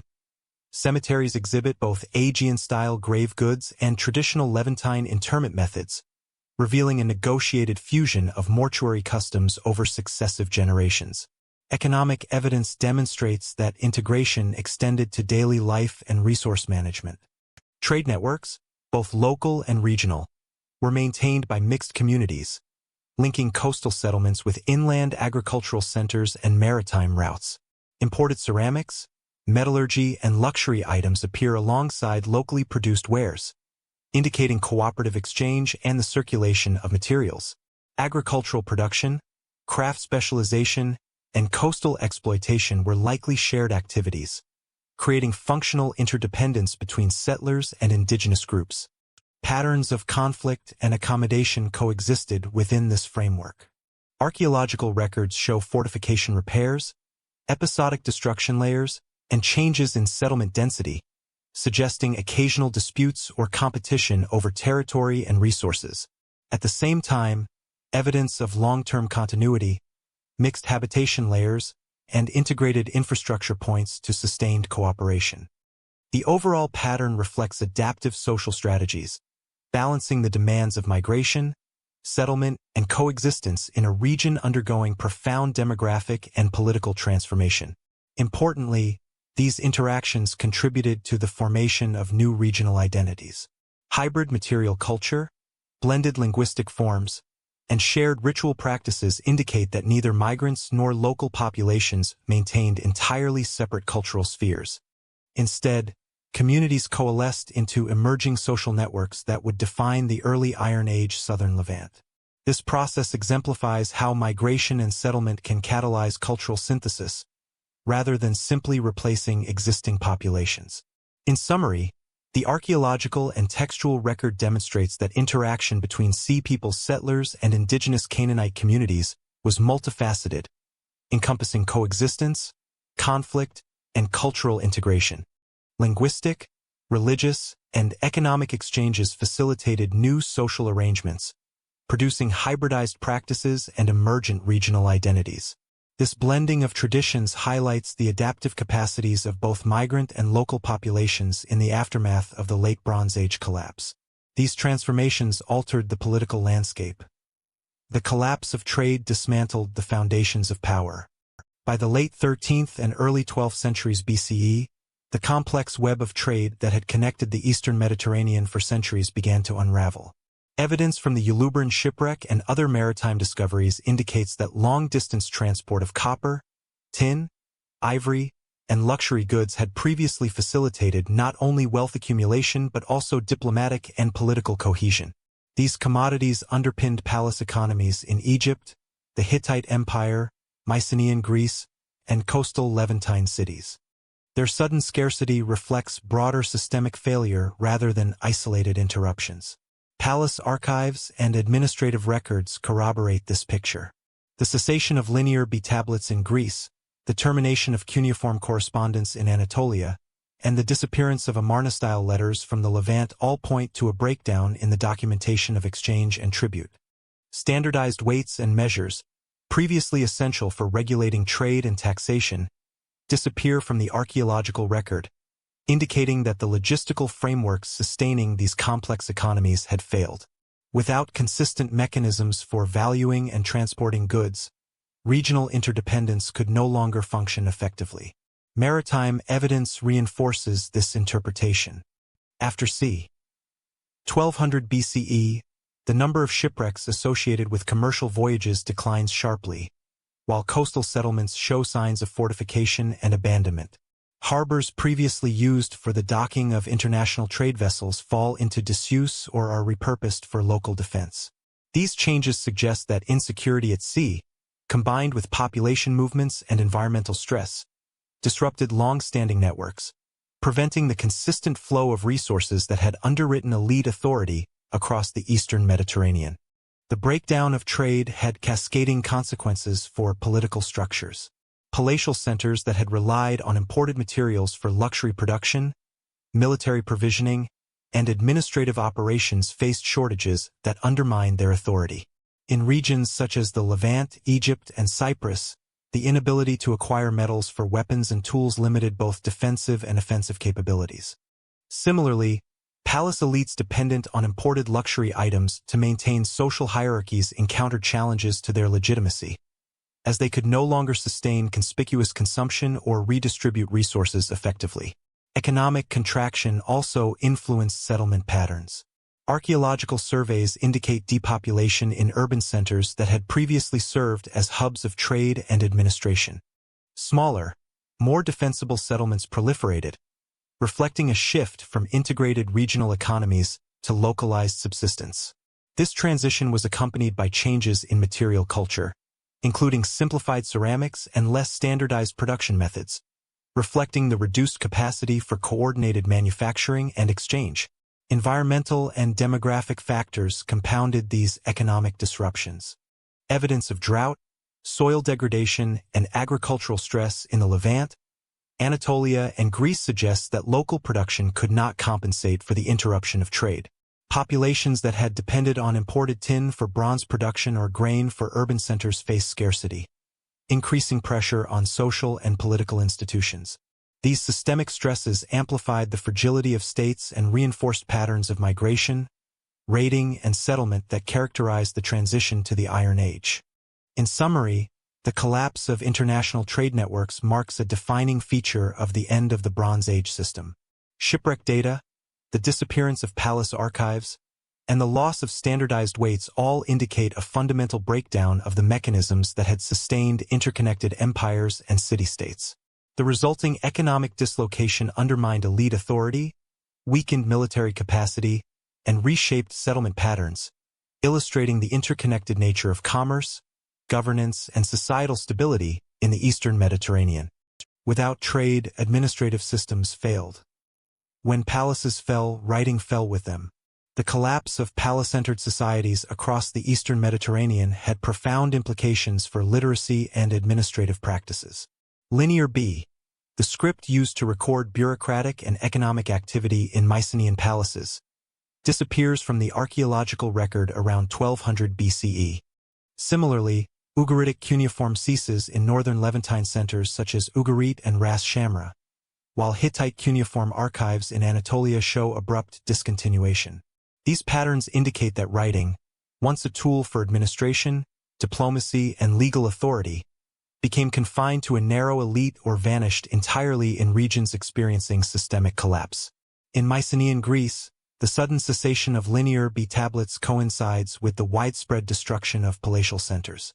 Tablets from Pylos, Mycenae, and Thebes reveal meticulous accounting of grain, livestock, and labor prior to 1200 BCE.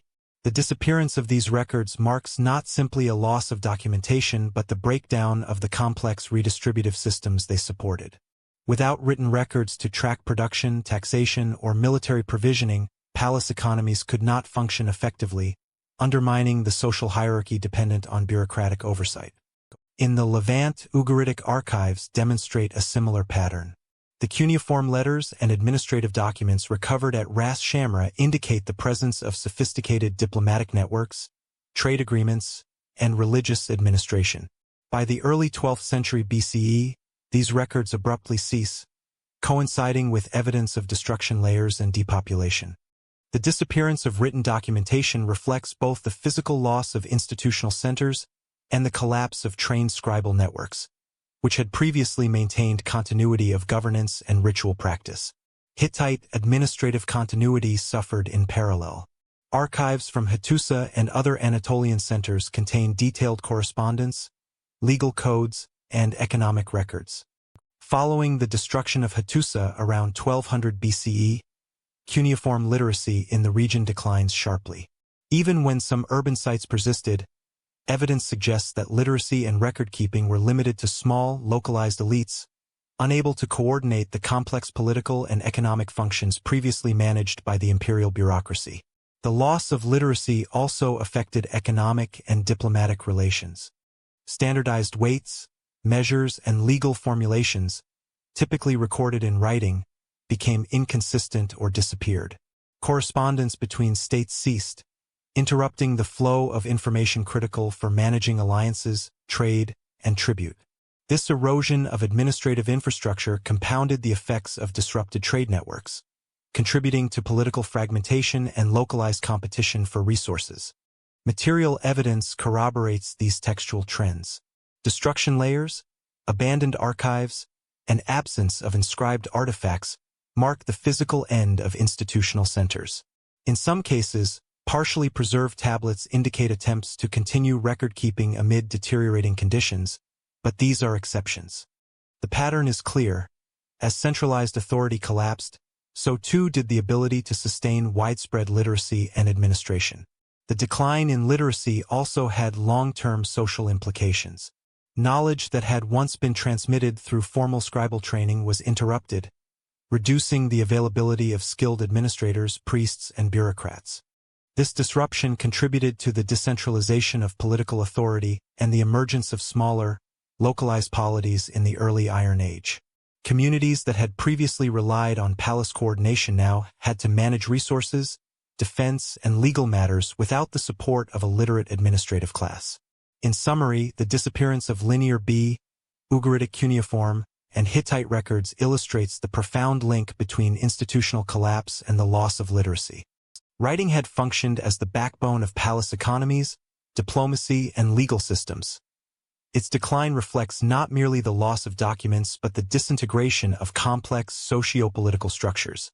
The end of widespread literacy underscores how administrative continuity is dependent on stable political centers and sustained economic networks, both of which were dismantled during the Late Bronze Age collapse.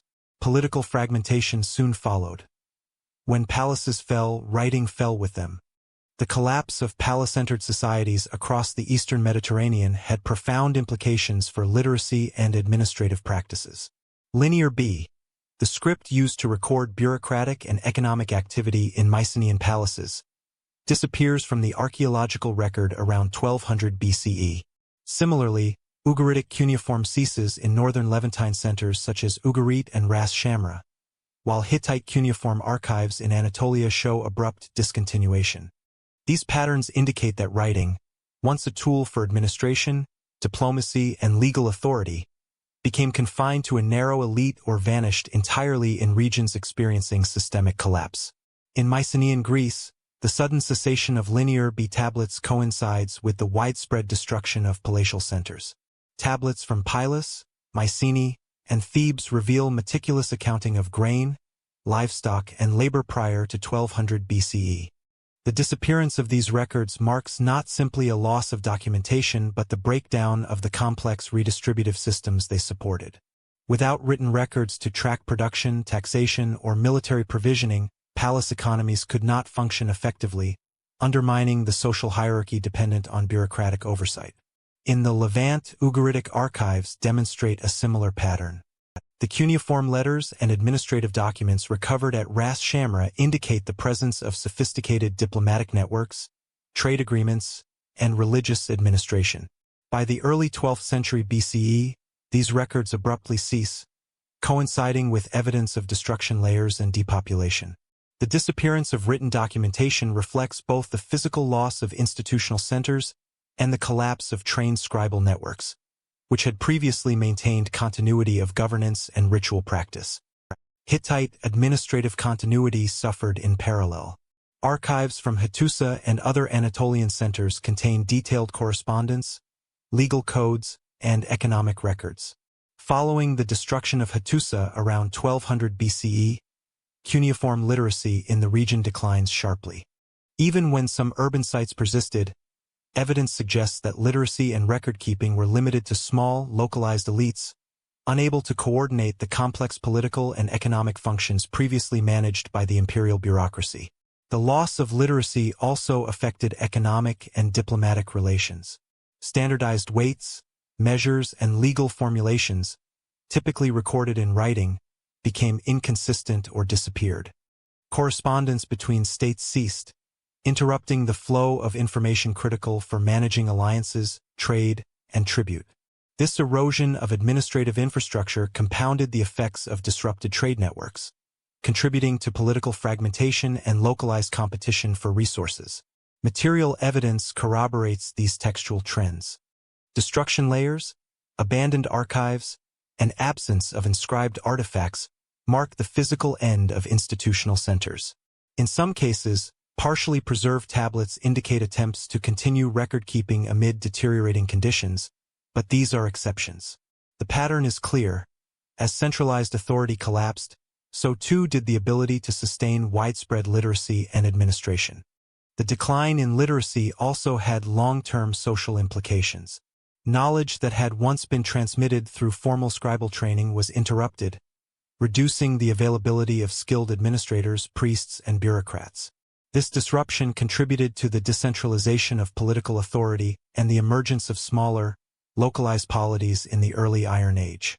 Communities that had previously relied on palace coordination now had to manage resources, defense, and legal matters without the support of a literate administrative class.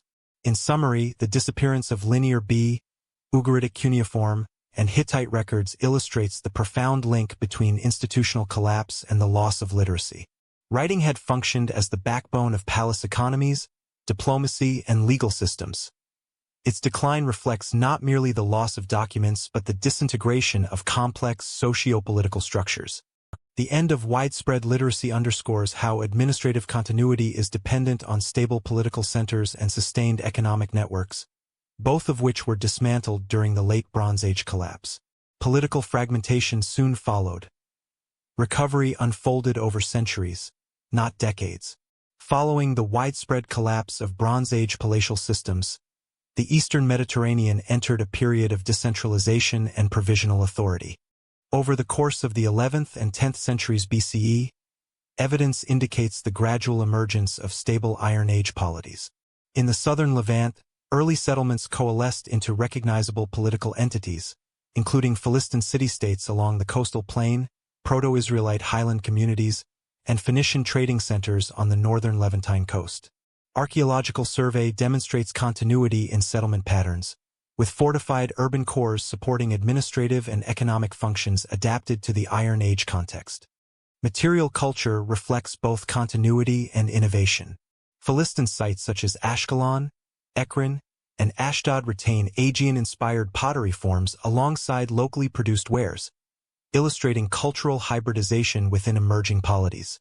Similarly, Phoenician centers like Byblos and Tyre developed complex trade networks while maintaining literacy in alphabetic script, distinguishing them from other regional communities that had lost cuneiform or linear B. These early states demonstrate selective retention of previous administrative and technological knowledge, adapted to smaller-scale political organization. In the highlands, early Israelite communities formed decentralized settlements that coalesced over time into tribal confederations. Archaeological evidence indicates a shift from loosely organized village clusters to fortified hilltop sites capable of defending resources and facilitating coordination.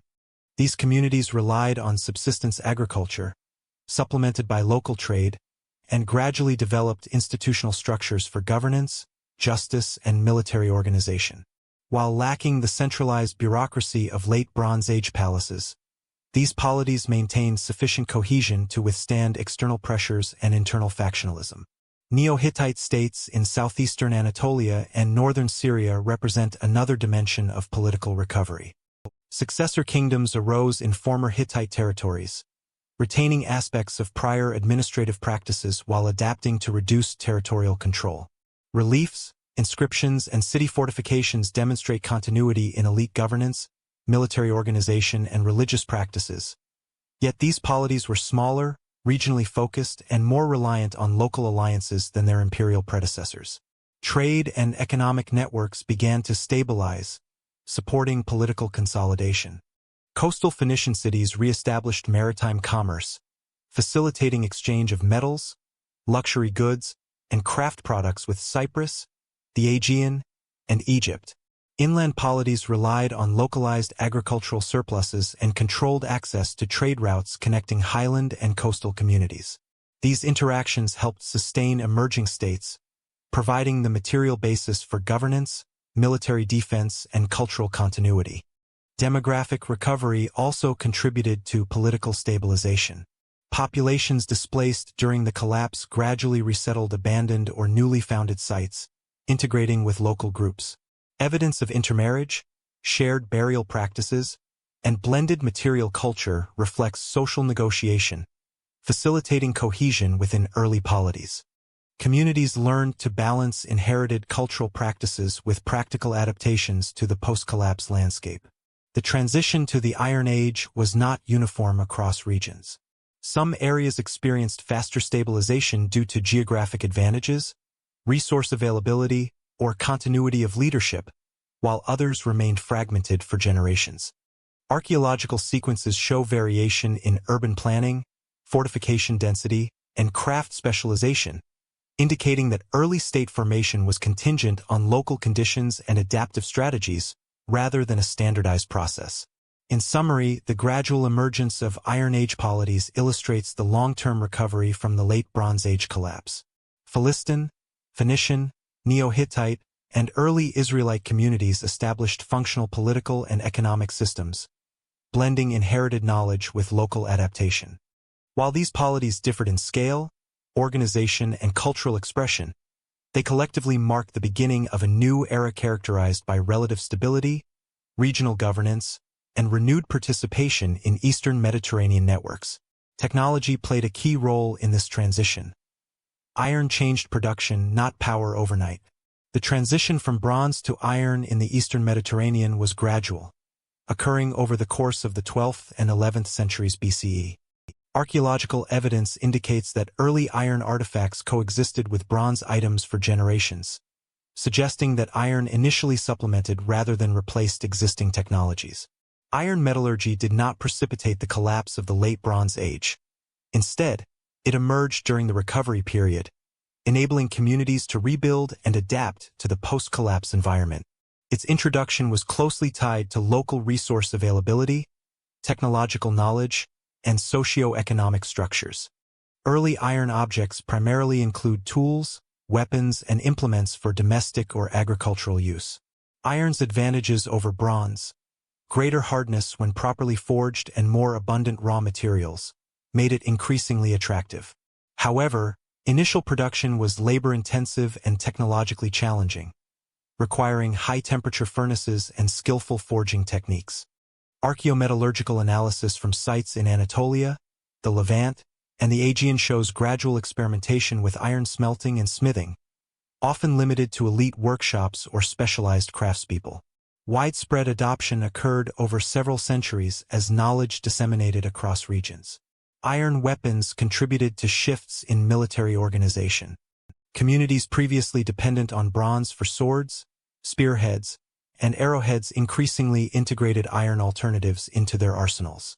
This allowed for more accessible weapon production at a local level, reducing reliance on long-distance trade for tin and copper.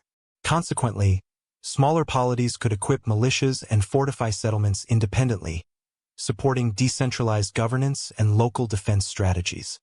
Archaeological finds of iron blades and armor fragments in hilltop settlements illustrate this gradual militarization of regional communities.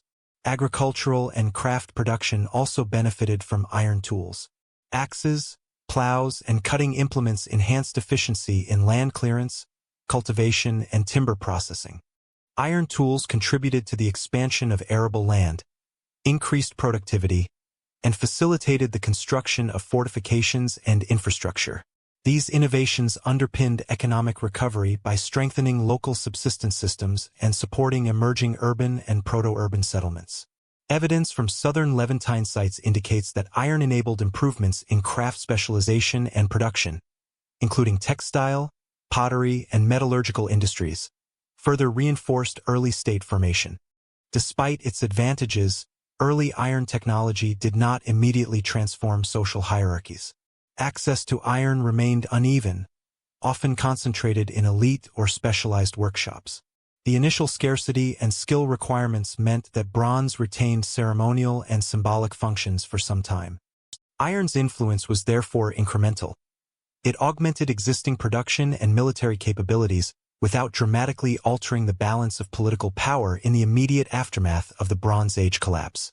The spread of iron metallurgy also facilitated regional interaction. Raw iron ore and finished implements circulated through local and interregional networks, promoting technological knowledge exchange and stimulating craft specialization.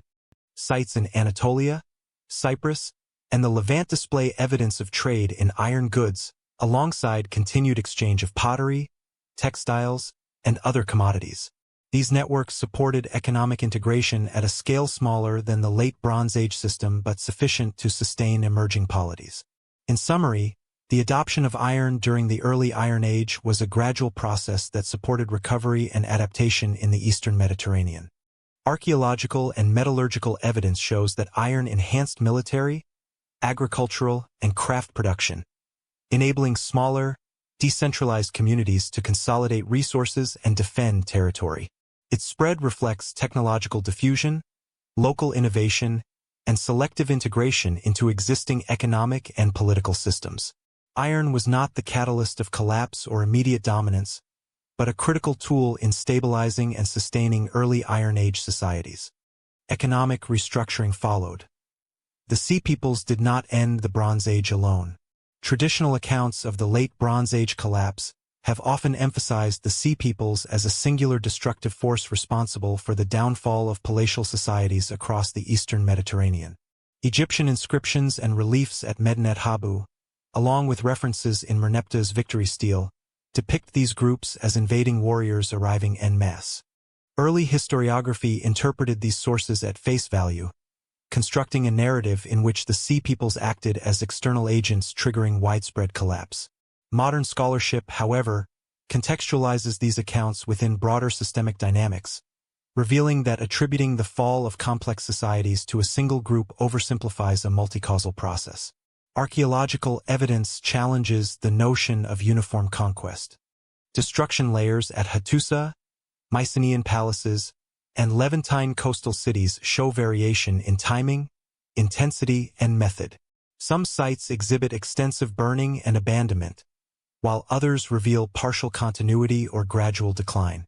Excavations at sites such as Ugarit indicate that administrative collapse and population movement coincided with, but were not necessarily caused by, external raiding. The evidence suggests a combination of internal rebellion, resource scarcity, environmental stress, and the breakdown of trade networks, compounded by the pressures exerted by migratory groups identified as sea peoples. Environmental and climatic data further support a multi-causal interpretation. Pollen analysis, sediment cores, and dendrochronology indicate periods of drought and agricultural stress in the eastern Mediterranean during the late 13th and early 12th centuries BCE. These conditions would have undermined the capacity of palatial economies to maintain food surpluses, support labor-intensive construction projects, and sustain elite redistribution. The resulting social strain likely increased the susceptibility of states to external pressure, making populations more mobile and more willing to migrate or engage in raiding. Contemporary inscriptions and correspondence, such as the Amarna letters and Hittite records, also reflect systemic fragility prior to the appearance of the sea peoples in Egyptian records. Letters from regional governors complain of rebellions, shortages, and insecurity. These accounts indicate that palace-centered systems were already under stress, and that peripheral regions such as Western Anatolia and the Levant were experiencing chronic instability. The arrival of migrating groups interacted with these pre-existing pressures, accelerating decline but not serving as the sole cause. Economic factors played a critical role. The disruption of long-distance trade, particularly in copper, tin, and luxury goods, weakened palace economies dependent on imported resources. Archaeological evidence shows a decline in standardized weights, cessation of linear B and cuneiform documentation, and the abandonment of specialized craft production. These economic vulnerabilities magnified the impact of population movements and localized conflict, demonstrating that systemic collapse was an emergent property of interconnected social, political, and environmental stressors. In reassessing the invasion narrative, scholars emphasize that the sea peoples were part of a larger constellation of changes during the late 13th and early 12th centuries BCE.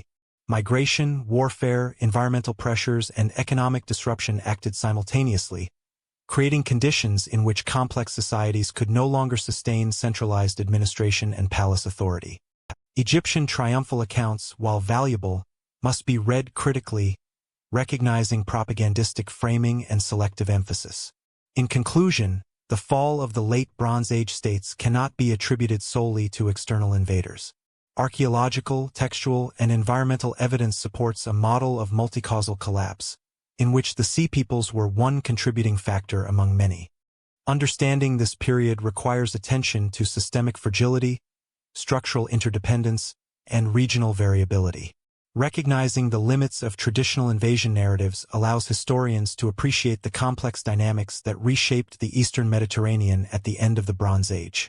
Understanding collapse requires structural analysis. The sea peoples remain partially understood. Modern scholarship has approached the sea peoples through multiple disciplinary lenses, combining textual analysis, archaeology, and comparative historical methods. Egyptian inscriptions from the reigns of Merneptah and Ramesses III provide the primary contemporaneous accounts, but these sources are inherently propagandistic, emphasizing Egyptian military triumph and framing the sea peoples as chaotic aggressors. Scholars therefore supplement textual evidence with material culture, settlement patterns, and environmental data to reconstruct a more nuanced understanding of these groups and their interactions with established polities. Debates continue regarding the origins and composition of the sea peoples. Linguistic and onomastic studies suggest heterogeneous backgrounds, with names such as Shurden, Shikalesh, Lukka, Peleset, and Denyen possibly referring to populations from the Aegean, Anatolia, the central Mediterranean, or Cypriot regions. Pottery styles, weapon typologies, and burial practices indicate a blend of local adaptation and external influence, supporting the view that the sea peoples were not a single ethnic group but rather a coalition of migrating communities responding to social and environmental pressures. Archaeological evidence highlights the scale and nature of their movements. Coastal settlements in Canaan, including Ashkelon, Ashdod, and Ekron, show the appearance of distinctive material culture, ceramics, architectural forms, and dietary patterns, beginning in the early 12th century BCE. These changes suggest organized settlement rather than temporary raiding. At the same time, destruction layers across the Levant and Aegean reflect episodic violence and disruption, demonstrating the impact of these movements on pre-existing societies without implying uniform conquest or replacement. The chronology and mechanisms of migration are also topics of ongoing study. Evidence of ox-drawn carts, the inclusion of women and children in Egyptian depictions, and settlement patterns suggest that these were demographic movements involving entire communities. Scholars increasingly emphasize that these movements were responses to systemic instability rather than purely military campaigns. The Sea Peoples operated within broader patterns of post-Bronze Age realignment, interacting with environmental stress, economic disruption, and the collapse of centralized administration. Despite advances in archaeological and textual analysis, significant uncertainties remain. The precise timing of migrations, the relationships between different groups, and the internal organization of these populations are not fully understood. Regional variations in settlement and destruction complicate attempts to generalize, requiring careful attention to local evidence and chronological sequencing. Consequently, the Sea Peoples remain a partially reconstructed phenomenon, with many aspects of their identity, motives, and societal structures open to interpretation. Consensus exists, however, on several points. The Sea Peoples were agents within a broader Late Bronze Age collapse, contributing to regional instability while simultaneously adapting to new political and ecological contexts. Their movements facilitated cultural exchange, technological diffusion, and the reconfiguration of settlement patterns, particularly in coastal Canaan. They illustrate the interaction between migration and systemic fragility, highlighting how mobile populations can both respond to and exacerbate societal stress. In conclusion, modern scholarship frames the Sea Peoples as dynamic actors embedded within structural transformation rather than as singular agents of destruction. Their heterogeneous composition, migratory behavior, and integration into emerging Iron Age polities underscore the complexity of Late Bronze Age collapse. While many questions remain unresolved, the combined archaeological, textual, and environmental evidence situates the Sea Peoples within the broader narrative of regional upheaval, adaptation, and recovery. Their impact, however, is clear.